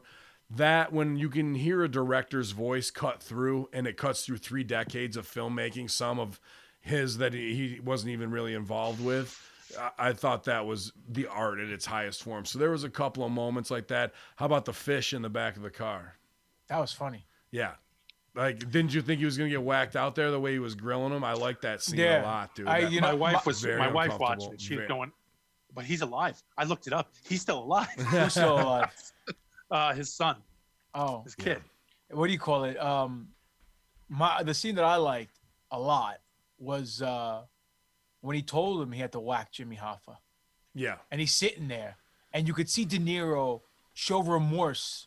Like, he acted that scene out tremendously. It was a very deep scene, in my opinion. Mm-hmm. It basically tells the whole premise of, his remorse for killing his best friend, who he looked at as one of his father's figures, but then realized that if he doesn't whack him, that he and his wife are going to get whacked. You know what I mean? Right. And Pesci, for me, stole the show. Yeah, absolutely. Didn't need to yell. I mean, usually he's the hothead, and he was exact opposite. I think Pesci was outshined everyone. I agree.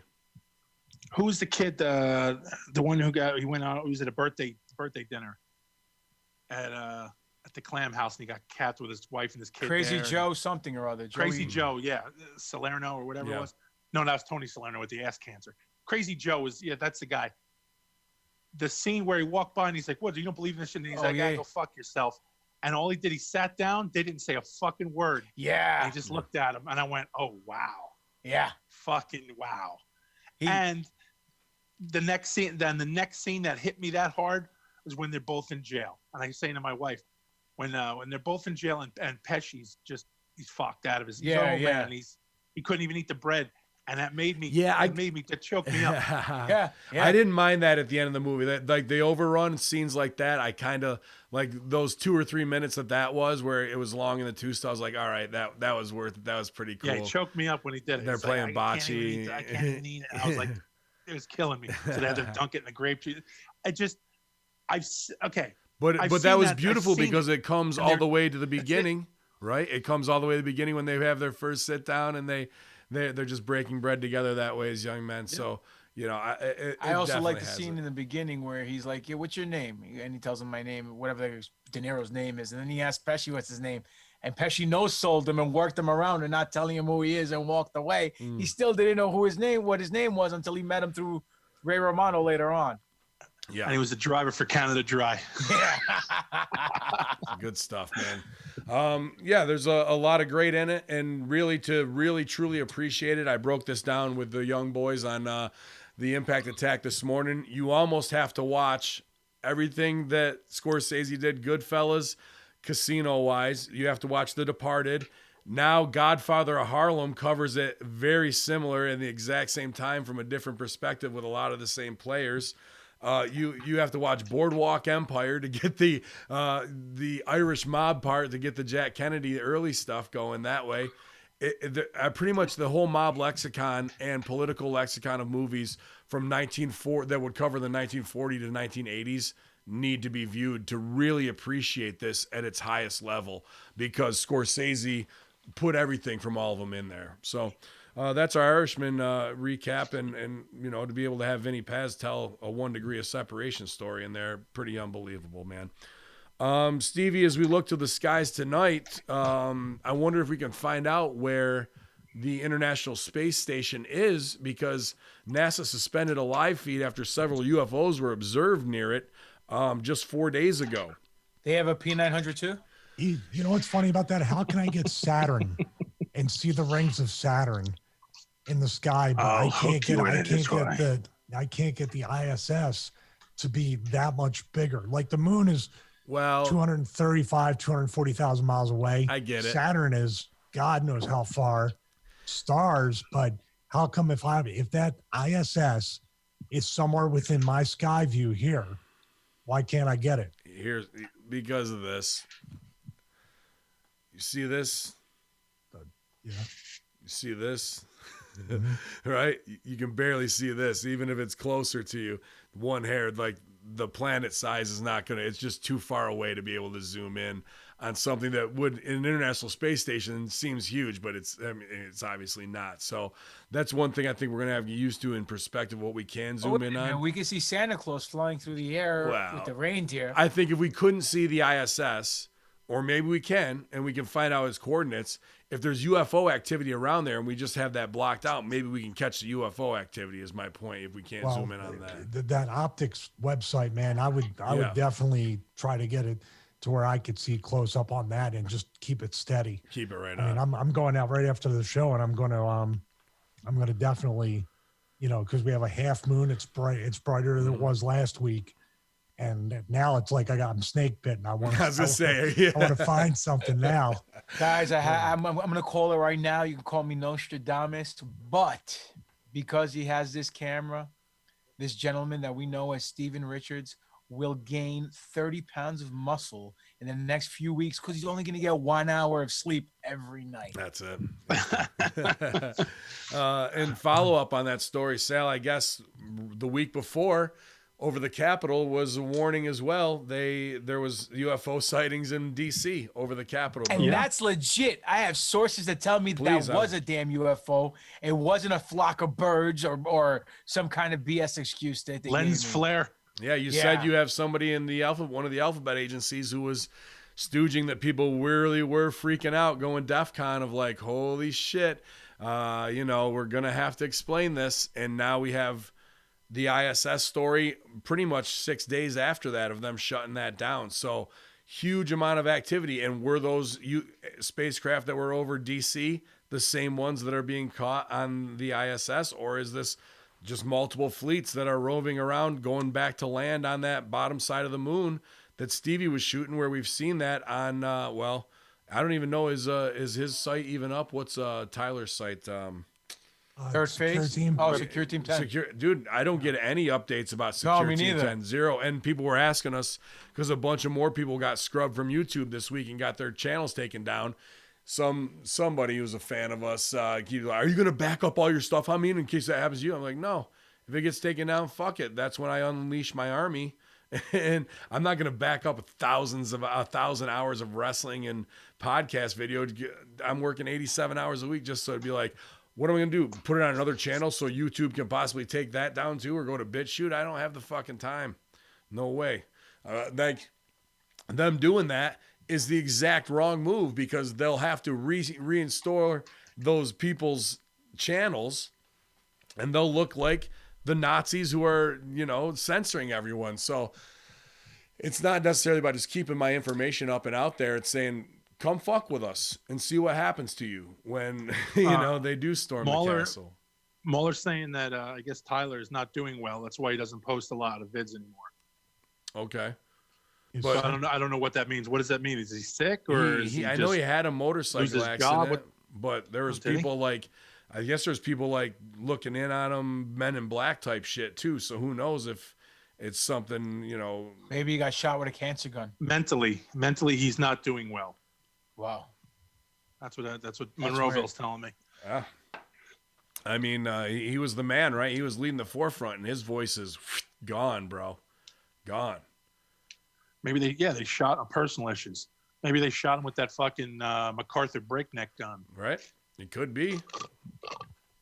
Break the dude down. So, especially in a time where this type of stuff's going on, personal issues, mental issues, or what have you, we're not seeing anybody at the forefront pushing these stories together and saying, look. And if they are, channels are getting shut down for a lot less than that, just from critical talk of like what Sal was talking about earlier, of having a half-assed opinion on some agenda pusher who's doing ludicrous things to push sexuality into a minor's mind that has no reason even thinking about that stuff. So all the smoke and mirrors, but here we are with more and more alien proof in 1 week, man. And not just like some people in Mexico on a highway saw it. This shit was over the Capitol and was on the NASA ISS feed.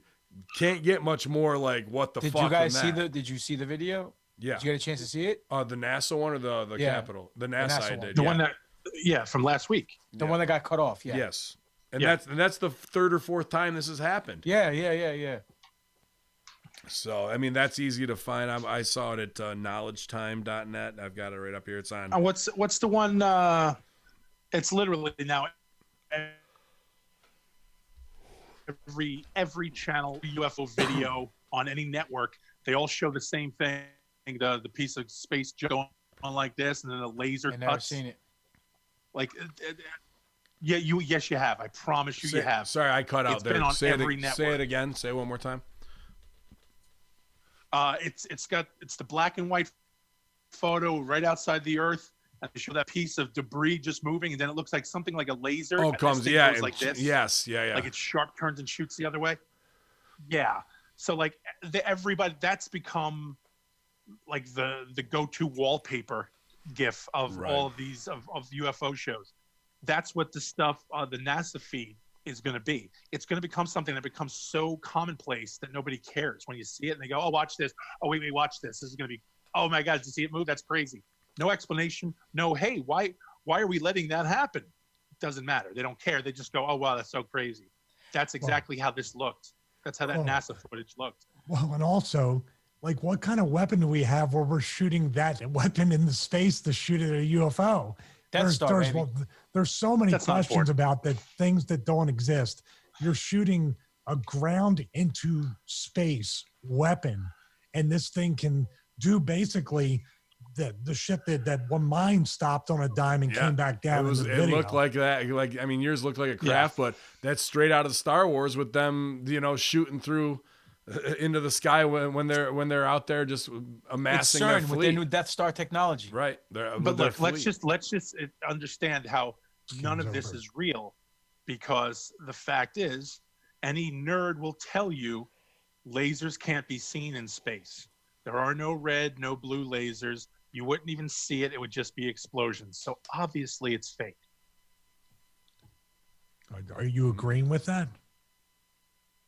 I'm just asking you to explain it. How are we seeing it? If you can't have a laser in space. Well, I think it was a projectile weapon that was fired, but it was at such a speed. So a physical slug of some sort.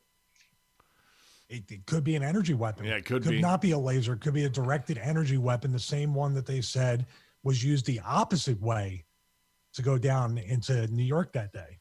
Well, how do we have a car flying in space without the tires burning off? That's true. Special tires. Laser tires. And why are we shooting nukes at the moon? To hear the ding. Oh, gotcha. Good We think stuff. you think Dr. Dre needed a new beat for his song or something? Yeah. Ding, ding, I dong. I'd play a little bit of the opposite on that and just say Keep the moon our ringing, governments ding. do some stupid shit just to do it, just to spend some of our hard-earned money. Somebody could have just said, let's shoot nukes on the moon. Let's see what happens. We Like got some these dumb nukes. We fuck might as could well have shoot did the that. moon. From our. I wanted ahead. to bring this up actually earlier when Vinny was talking about it. How we were sitting there saying how it has to be a rib. All these murders that are connected, how there has to be a rib.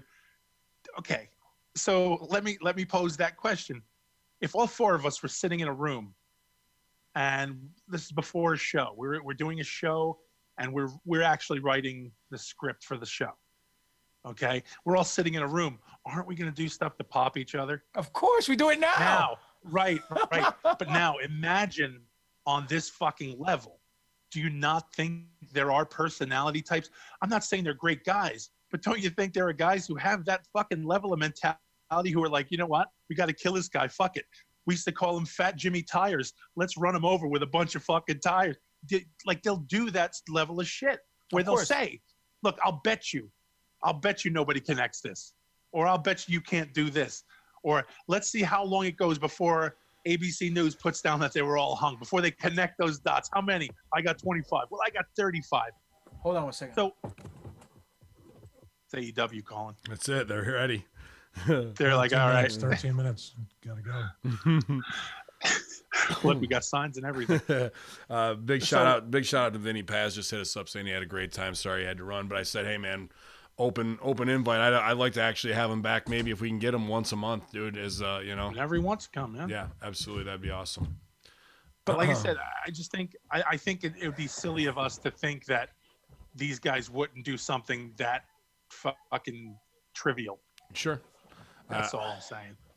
I think they would. They'll sell each other out and cannibalize themselves. But when it comes to telling that truth, man, more and more things show up. It's not just going to be about the government and what they can or can't keep quiet. But if it's Hoffa getting whacked out and cremated, and that's how we had to really learn about it 60 years later, 50 years later to be able to digest it instead of him being all the jokes at Giant Stadium, they're going to do the same thing with aliens. And you even pointed that out last show, whether it was District 9 or what's the Will Smith movie on Netflix where it was them with like Bright. That was actually good. Yeah, I thought it was good, but like that's all conditioning. It was a good movie. That's all conditioning for possibly 12 years from now. So we'll see. But here's an interesting one from Australia. 5,000-year-old Egyptian hieroglyphs discovered in Australia could change history. This is. You broke up, dude. What did you say? Oh, did I? Sorry. My connection's unstable. Hold on. I'm blinking red. 1 second. All right, here we go. 5,000-year-old. Yeah, am I back or no? Can you hear me? No. Yeah, we got you. All right. Yes. 5,000-year-old Egyptian. Benny Mac. Yeah. 5,000-year-old Egyptian hieroglyphs discovered in Australia could change history. This is as true as it can be. A certain amount of Egyptian hieroglyphs have been found in Australia. In 1922, a German expert who was an avid researcher of Egyptology found traces of tobacco and cocaine in the hair of bones of a mummy. These substances are original from the American continent and were brought to Europe by Christopher Columbus. But how did those substances? Keith Richards. Yeah. But how did those substances reach Egypt before Columbus expedition, Stevie? Was it the Sandman? Who knows? Maybe He's from South Philly. He knows. Maybe ancient Egyptians were just possessing a highly advanced technique that allowed them to navigate across the world's oceans. These hieroglyphs were discovered in 1900 in Brisbane National Water Park and are a part of the local culture for over 100 years. These hieroglyphs are actually among the oldest hieroglyphs ever discovered, so that nobody has been able to translate them accurately. Have a look at the following video for more information. Please don't forget to share your opinions with us. You can look it up if you want to search Ancient Egyptians in Australia, the mysterious Gosford glyphs. Pretty interesting, one of our clickbait stories to come across, but 5,000-year-old from, Australia. retelling our history constantly. And then, you know, to keep the Egyptian story going, we also passed around a new chamber, 37th chamber in the pyramid has been discovered that they can't get to yet, but they're going to start moving walls to excavate a new chamber in the pyramids of Giza. So you're telling me Brent and Logan drew something on the wall, his ancestors years ago, and they found it in Australia? Well, I watched the guy's video, and like it's just kind of like pulling off the highway, and there's a gate like you would see any access gate, and he walks down the trail, and they go, and they actually come right up on him. But there's also like carved. It's tough to see. They just look like rocks, but you could see if it was 5,000 years ago and they tried to carve some like lion's head or something, and the weathering that would occur in erosion. But it wasn't a natural rock formation. So, you know, very interesting as we retell the tale of man again. But now imagine if that was in the United States and how cordoned off that would be, how fucking unavailable, inaccessible Is it? It is it though. Because, we talked about it in the Grand Canyon, right? Yep. You found all the. I know that I had friends who went to Egypt for their honeymoon, and the first thing that they were told was, "You're a white girl. Don't walk down back alleys by yourself." The second thing was that there were armed guards all over the pyramids. Okay, now this was 7-8 years ago. So this shit was going on. There was armed guards all over the pyramids. Like, yeah, you also had Arab Spring going. You had Arab Spring going on then too. So, you know, that was a situation. Again, it's one of those things. But now, like, again, this guy walked up and he was just able to just access it and go. And I didn't see, you know, there was nothing. There was nobody stopped them. Nobody was like, "Oh, you can't bring a camera here. You can't look at this. You can't do that." I don't know. I find all of this to be. I don't think other countries are paying attention as much as we are to that shit. You know, like they don't care. They're like, "Oh, that's so trivial. We don't give a fuck." I don't know. It's just my opinion of it. I think, you know, we give a fuck about that a little more than anybody else. Well, I don't know. In the UK too. I guess that just that origin of where we're from, and as we keep pushing, you know, we can put over the Greeks and we can put over whatever. But Australia, man, when things like that happen, and when we look at temples and whatnot, can't do anything. We look at temples in South America matching those in Cambodia and things like that, and astral alignments and the mathematics all works out. And you know what else is in that area that we're kind of not looking at from 30,000 foot view of saying, all right, there's hieroglyphs and there's this, but let's look for some more sacred geometry that may have been wiped away and could relate to some star map for us, man. Just very interesting. I don't ever put Australia as like the founding countries of they made it there from Egypt. They knew how to navigate to there for how, you know what I mean? Especially 4,000 years before, you know, what we've been taught. Stevie, what are you thinking, man? History. Once again, history is being hidden from us. I mean, if you're finding the giant stuff, you're finding pyramids in places you shouldn't have them. Everybody says, well, pyramids are in Egypt. Egyptians built them. End of story. The history of the giants, the Nephilim. Once you have one question about history, it has to be a rabbit hole. And we have how many since we started this show? Yeah. So, Hundreds. but what is the block, the indoctrination that requires people to stop children from learning anything different? Like, is it so scary to say, hey, we found out something new, because NASA finds out something new every single time that their quarterly check is due. So if there was such a stress on archaeology, you better believe every quarter when that grant money was due, they'd be finding new pyramids and saying, we need to rewrite all the history books. Do you see the dichotomy between one to the other? Mm-hmm. It's so strange. Mm-hmm.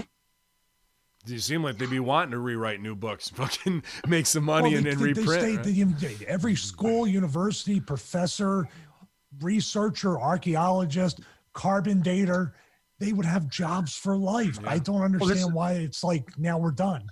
And none of them want to Well, risk their credentials, like to be like, let's go on the fringe and talk some crazy shit. They all have to be like, no, if I got anything wrong, then they blackball me as a professor. Like, fuck that, man. Well, they don't offer tenure anymore. If they still had tenure, they would start saying all this shit. Right. And again, if we've learned anything from fucking game companies, it's, well, if we found one rule in our book that doesn't work, so now we have to strip the entire mechanic down and we have to rework the rules from the ground up for the newest edition to make it work better. So now you have to rebuy all of our books because we are now adding the new working mechanic that this problem no longer exists. It's the foundation for everything, yeah. Right. The new slick version is the next new thing, you're going to spend money on. So they would be smart enough to say, okay, we're going to change our science books, but we're going to have to, because now here's the thing. If we change this block A over here on page 483, that block's going to add into this other equation. So now we have to change the whole book. So now that means kids using, and again, from all of us who've been to schools who use outdated fucking books, or didn't have books or ripped books or old ass books, these kids would have to go a school semester without the most updated book because they're redoing it. It would have to be redone and take years to do. And I'm sure there's a whole political thing, and I'm sure people are paid, for their contract with the school for whatever books they use. So I'm sure there's a whole other fucking thing involved. But if you take away one thing and change it, you got to change the whole book. You don't think it'd be easy enough to just scan these books, create ebooks for iPads and Kindles, or mostly every school has iPads now. So iPads are your new book device anyway, and you just update the editions digitally. Listen, Fresh Prince, I don't know what schools you're at. Wow, speaking of that, we'll actually go into that in just a second, but supposedly the pyramids are roughly 5,000 years old. iPad is an amazing device. It is, I agree. Yeah, it gives you sweet space background that I can't get. 3,000 BC when they were really built, so 5,000 years with these hieroglyphs would put them right in, their major building phase and era with the ships that they needed to do it. Very cool, right? Live from the Tesla car. It looks like a PUS 138 school picture. It's awesome. It's awesome. To get it all over. But what's weird to me is that the hieroglyphs don't match anything that's known. So if it was the time when the pyramids were being built and it was Egyptians, you'd think the language would coincide, but it doesn't. So that's a strange part of the story that stuck out to me. But as you talked about, it could be the fact that it could be a whole different civilization, different from the Egyptians, that did the same gimmick, but in their language, and no one knew that language existed. You know what I mean? Sure. Look, I'm a firm believer that life 5,000 years ago wasn't all stones and sticks and fur pelts and things of that nature. I think there were times where the civilization transcended to a level that's awesome. Transcended to a huge Jesus Christ! I can't find where that is. That's That's an awful drug trip. Worked. Odin comes through peyote. again. There's my wife. There's part of my wife's face. That stitches on top of her eye. Would you beat her? That was a Is that microblade? But what I'm saying is, civilization years ago were just as technologically advanced as ours, and I think something happened. Whether it's the flood, whether it's some kind of cataclysmic event, someone hit the reset button and blew inside the Nintendo came and started all over again. Well, yeah, I'll tell you who did it. It was fucking Planet X. That's who did it. It could have been Planet X, could have been God, it could have been aliens, could have been anybody. It could have been the Giants for all we know. Who knows? All I'm saying is that I strongly believe that it's a cyclical nature that we go through where we start at point A, we get to point Z, and we always fuck it up like the Matrix. Neo wasn't the only chosen one. They had prior Neos, whoever the person was, and it didn't work out. They hit a certain level, it didn't work out. They reset and start all over again, back to the drawing board. That is what I think has transpired over many years on this planet. Now, whether it's God or whether it's aliens or whether it's Nibiru, who knows what eliminated anything, but I strongly believe that cyclical process, that reoccurrence has occurred and will continue to occur. And I don't know how much longer we have left on this planet. Or they, it was aliens interacting with humans at that time, or engineering them, and they taught them that language. And then whatever Vimana or whatever it was over there, they can land in Australia and teach the natives there that language as well. Absolutely. It doesn't need to be the Egyptians moving Turn me into across. Santa Claus. Jesus Christ. But the Aborigines are supposed to another group that is, Weren't they in Crocodile Dundee when they go, Yeah. they're supposed to be really fucking tied into the lines, and if you believe in guys are supposed to be fucking dead on tied into that shit, like First Man. Wasn't there an type deal. Aborigine in X-Men when X-Men was in Australia and used to do that thing and they used to transfer each other from Australia? Yeah. The didgeridoo, whatever it's called. Anyway, Ben. Yes. Did you see that thing I shared from you guys? Big shout out to Mike Hoss. He sent it to me. It was like 24 or 25 pictures of the monolithic stones, and people were standing next to it. I haven't got to see it yet. I saw you sent it. No. And No, some of it, either. some I sent it to the chat. Thanks for paying attention, guys. Yeah. So some of those pictures had hieroglyphics carved in stone with aliens. Huge, big gray-looking aliens handing stuff off to people dressed up like in like that mosaic, Aztec type of avians, style. Yeah. Come on, man, you can't make that up. GGP. Yes. Where'd you send this? Look, I'm looking for this. Oh God. Yeah, come on. Go amongst yourselves while we have dead air. Go, Ben. It's all good. We're coming close to wrapping it up here because I got to produce. That was good, Stevie. I got to produce NFL podcast, and I got to produce this and the Impact Attack all tonight. So as we bring it home here, a lot of just awesome stories this week that got our imagination going. Is it too much? Is it too much for you? Oh yeah, everything's too much for me working 87 Too much hours for a week. me. Listen, if you want to give it back to Numbnuts, you can give it back to Numbnuts. I just don't want to hear Snowflake ass complaining all the time. No, he's got his own stuff going on right now. So toe the line and do what I need to do to be the quarterback, bro. I mean, we've given him plenty of show. You guys got Vinny fucking Paz tonight. I don't know what else we can do. You unannounced on the run, and you guys, the underground king of hip hop, as we try and become the underground kings of media here, just to keep bringing that truth. And you see who's watching us, you guys. Whether people found out about him from being on Rogan or him from hip hop. The guy's a woke Northeasterner who fucking is right on par with everything we're trying to do and applying it to his art years before it was mainstream pop culture. And that's exactly where we want to reside. Whether you start seeing Conspiracy on wrestling shows or what have you, know that it was all going on here long before it ever made it to your mainstream fucking force feed.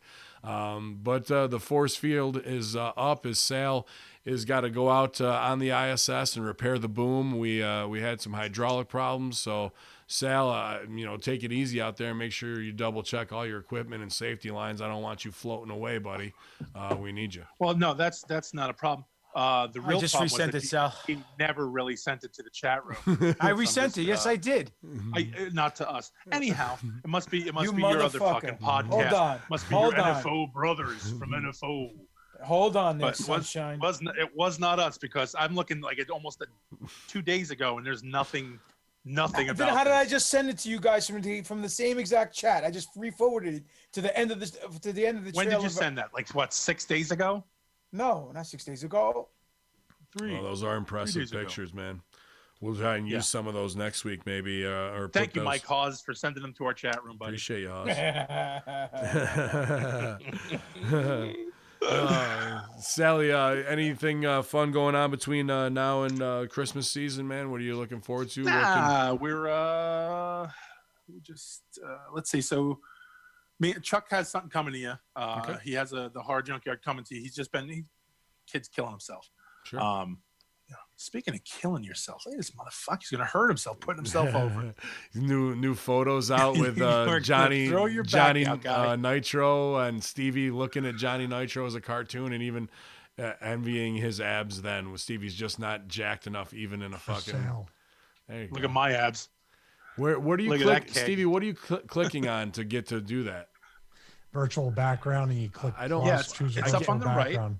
I Yep. have And it says chat, meeting settings, minimize settings, virtual background, and it Chat gives a meetings. whole thing. I don't have that, and I'm the one hosting, so there's that. That's- I paid that's paid nice. for it, and I don't have it. Don't feel bad. I can barely turn the computer on. So you guys are good. Whoa, you're showing faces and everything, guy. What's happening? It's the cats. Chat, share. No, it's her face, brother. You're gonna get beat. Stop it. Man, I don't have You're the gonna I don't fucking have the cool murder. shit. Sunday, I don't- 2:36 p.m. is when I initially sent it. Sunday. Are you Sunday. fucking Sunday, ready? Sunday, Sunday. Jesus, Sunday. That was Jesus Christ. Christ. Sunday. I can't expect it to be do anything on Sunday. I was seeing a UFO on Sunday. Jesus. Sally, what can they buy you for Christmas using Amazon, Stevie's Amazon affiliate link? Yeah, dude, somebody asked, and this is so funny. People who I guess who aren't following the show or who haven't talked to me since high school or whatever.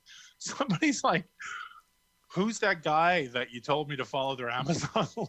And I'm like, I go, I don't know. I didn't know what they were talking about. And I'm like, what are you talking about? And then they sent me the link. I'm like, oh, it's Stevie. And they're like, who's Stevie? I'm like, yeah, just fucking, if you're going to shop Amazon, use this fucking link. Yeah. Well, is it going to give me a virus? I'm like, you're on Amazon, right? So just use the fucking thing.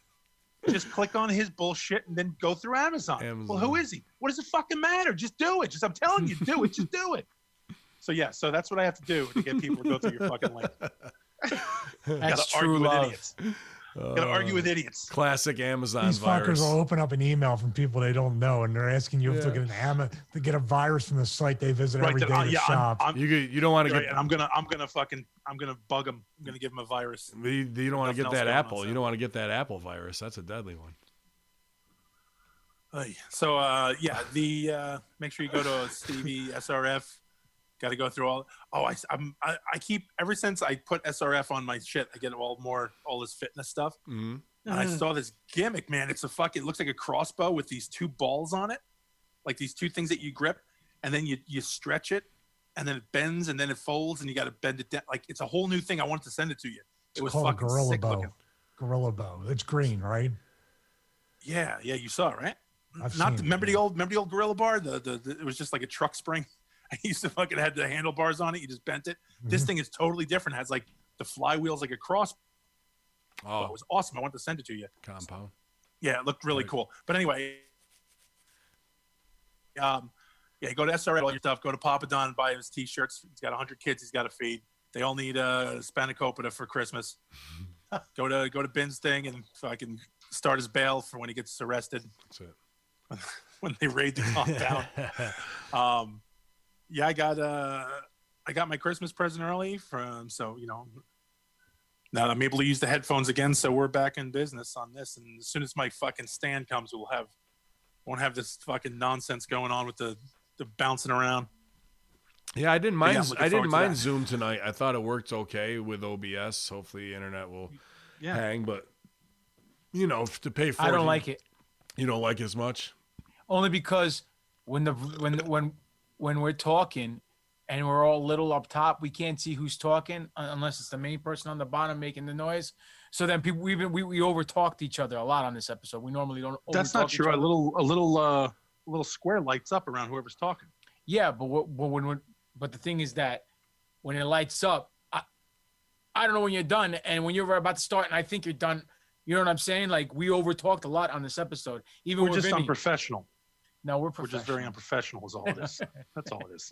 We're just unfucking professional. And she's fucking choking him out. We've got professional. He said no hookers, Stan. No hookers. We got professional opinions on Star Wars. That's for sure, man. NFO podcast giving you that inside yeah. Mandalorian look. Everything I'm that's caught up going on Mandalorian, by the way, GGP. I'll be on anytime you want. Good. Episode 5 drops Friday. Yeah. So Friday night we'll I'm do. down, If dude. you want to come on Friday on the Mandalorian review show, we'll hook you up. Listen, just to tie it in, All right, I'm running the Star Wars game. Nice. The original old school shit and Mandalorian. It's Mandalorian's fault, and I'll discuss it on your show because it's reinvigorated my love of Star Wars, which was waned. You know what? You're not the only one. A lot of people have fallen back in love with Star Wars because of this show. Yeah. It's done well, man. It's the best thing Disney's done since.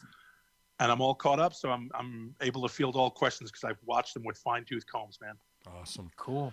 Where are you at this weekend, GGP? You got any shows? I will be wrestling in Norfolk, Virginia at the hold on. Pause for dramatic effect and static noise in the background. I will be wrestling for Vanguard Championship Wrestling in Norfolk, Virginia at the Norfolk Masonic Temple. Oh boy. Where I'll be wrestling. You gotta get some good selfies in there, dude. I will. I'll be wrestling Gino, the Latin Heartthrob, for the Vanguard Championship Wrestling Heavyweight Championship. Foley's on the show also. So it should be a good time. Come out. Come check us out and come boom me out the building. Sal, did you work that show that Idol Steven set up at the Masons Lodge in downtown Louisville where we had to load the ring in? Like on a third story, they had to put it up with a huge forklift, and then we loaded it. It was like Queens. Like the Elks Lodge. The Elks Lodge, where you had to go up the top to get it in. Yeah. To bring it down, and they had the black and white checkered room. Yes. That was a pretty intense place. No, never there. That was a cool show, man. Yeah, man. Great new shirts up, obviously, for all of us. Eric L. Kent's awesome designs, Conspiracy Horsemen, ProWrestlingTees.com/Greek God Papadon, as well as all of his other awesome shirts. I was going to say, we were talking, did you see the story I posted from Zordos Olive Oil, their Facebook, that Greek olive tree that's 3,000-year-old, still producing olives for olive oil press? That was a pretty cool story, man. No, I didn't see it, but it's not surprising, dude. I mean, it was a lot of things looking. In Greece are old, but they still work. You know, I mean, some of the grandfathers. Built to last, man. We're talking 5,000-year-old hieroglyphs and like a 3,000-year-old tree. That's pretty goddamn impressive to me. So you want something else impressive, you can go to ZordosOliveOil.com, get the best Greece olive oil from Greece, right from the Zordos Groves, and ultra premium, the highest grade that you can get, $29.99, free shipping for the holidays. Order it now, you guys. He's a great supporter of everything we do. You might as well get a great product in return and support him as well. By the way, shout out to Triple D, in my opinion, the fifth horseman. He gave me a Star Wars ornament as a present, and my kids loved it. They put it up on the Christmas tree this past weekend, so thank you for that. He gave me some Zordos olive oil, Nice. So that was very good as well. So shout out to him. Yeah, man. Shout out to him because he came and plowed the fucking driveway the other day with a foot and a half of snow. Yeah, foot and a half of snow, huh? So I was like, and it was wet and heavy, and dude, to have him come through with the fucking big truck. And so it was like the rats at OVW, huh? Pretty much. That was real heavy. Real wet. Drooling and cold sores. Peter Griffin looking bitches. But yeah, man. I wasn't even there, but I can picture it, dude. I can picture it. Hopefully we'll have Twinkle Toes Martin Evan join us. Oh, by the way, Mondo says what's up to everybody. Oh, dude. yeah, man. That was a good mondoing.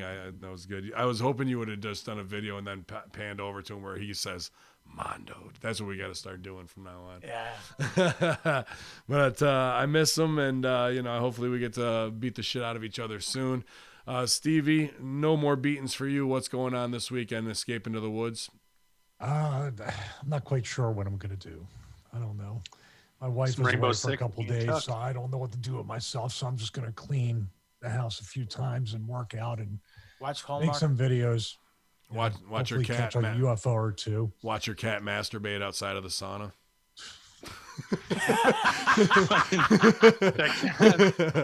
It's not gonna fucking suck itself face. It was so awesome. His big fat cat was sitting there spread eagle. People always joke about how retarded. You know how they always joke about how retarded their animals are. Yeah. like one, I mean, it's just like whatever. One's 17 years old and pooping all over the floor, and I got to clean that up. And this one's doing the porno clean, and like she's obsessed with that. Yeah. She's 23 pounds. We were ever on diet food. She gained 3 pounds. The little runt with one eye is just like shoot retarded. He'll just sit in the middle of the gym and just start crying. And I say, "What's wrong, Odin?" And he'll just bite me. It was all work to bring you in. Dude, not for Awesome. nothing, Stevie, but you have like some internet viral video gold right there. You should put that on your channel, and your the cat subscribers are biting gonna him. shoot. Yeah, your subscribers are gonna go from like 50, 60,000 to like 5 million, and you'll be making crazy ad revenue, dude. You're right. Everything I described is like probably 4 minutes during the course of the morning getting ready for work. Yeah, fat masturbating cat. It will get more views than UFO moon footage will. Absolutely. Yeah. Not mastery. She's trying to clean herself. Like It's not that. It's just a Masturbating still you took, and she's all cat. spread eagle. No, like you no, want masturbating some of cat this? will fucking be over. That cat will have more views than Hillary Clinton shooting an Ethiopian child in the back of the head. What was cat this with video. Trevor Murdoch on a scooter with a bucket of fried chicken? He was a fucking Picking him off in a drive-by? Oh my God, man. that cat needs to be copy and pasted on every picture pretty of over. everything. Pretty Literally, it'll become the next cat meme. It'll Yeah, take over I dude. love the how she's Donna using a cat meme. $3,000 infrared sauna to prop herself up That too. was it. Like she's got expensive taste when she's doing it. And it was in front of the door, so you couldn't even open it if you wanted to get in. If you wanted to use your $3,000 sauna, she's like, "Fuck you, I'm jerking off right here." It's Stevie20 at manscaping.com. It's Stevie5 at Force USA. It's StevieRichardsFitness.com to join the the crew, making sure we're not just waiting for the New Year's to join Planet Shitless with all the cottage cheese fat ass grandmas. Take control of your life now so you can work off those carbs from Thanksgiving and get ready so everybody at your holiday party says, "Damn, look at you. You're looking goddamn good." You're like, StevieRichardsFitness.com. That's why, baby. And you can say, "What? I look like shit before, motherfucker? What's your problem?" And then knock them out. Well, Because you're wait, drunk. actually, so Because you're all wasted. You're all have you guys seen the uproar about the Peloton video, the commercial? No, what's wrong with the video? So the new Peloton, right? You know that deal. There's a commercial that we actually saw this weekend for Irishman. It was on before Netflix, I think.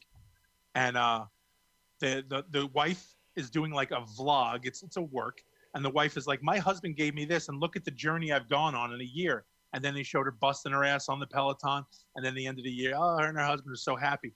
People were fucking outraged that they're like, "Oh, so the husband gave the wife the Peloton so she can get in better shape?" Like they made it a fucking thing.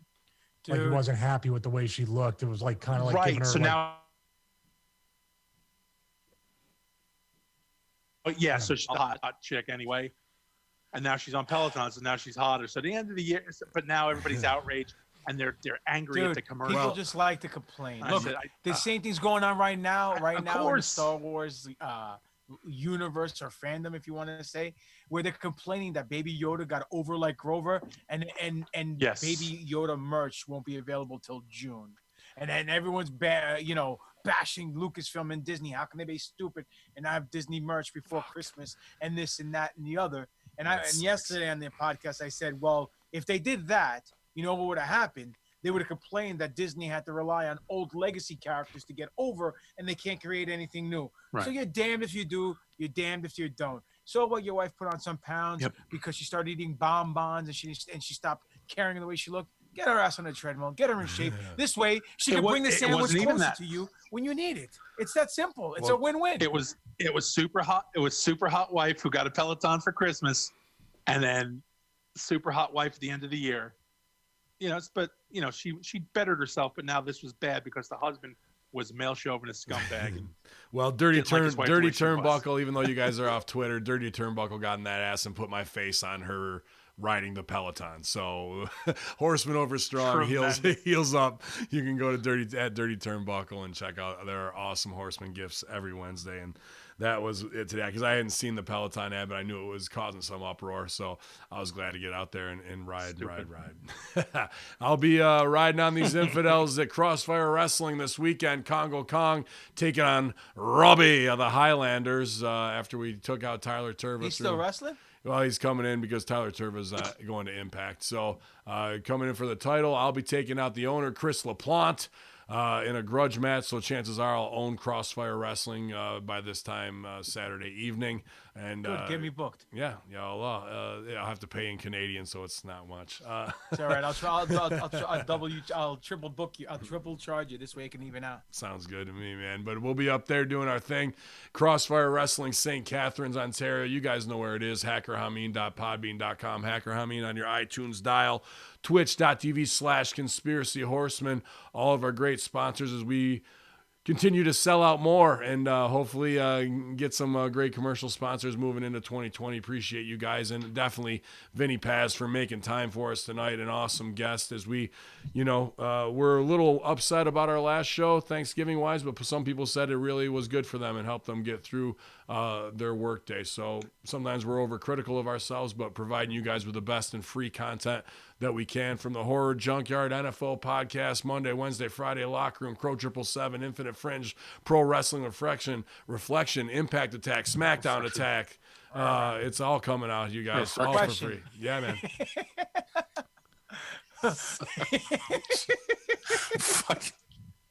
Fucking hits the brakes on the end of the show. Yeah. Question. We can say that we didn't like the show last week. Who said they didn't like the show last week? Anybody? I said we didn't.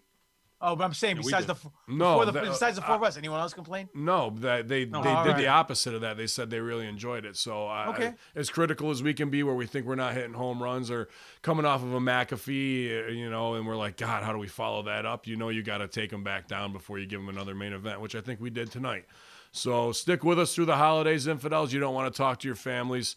You want to piss them off. Go to ProWrestlingTees.com/all of our fucking stores. Buy a shirt and get everybody talking. Because it's the Conspiracy Horsemen. You're a Hamin soldier. Right on out because the war continues. YOLO.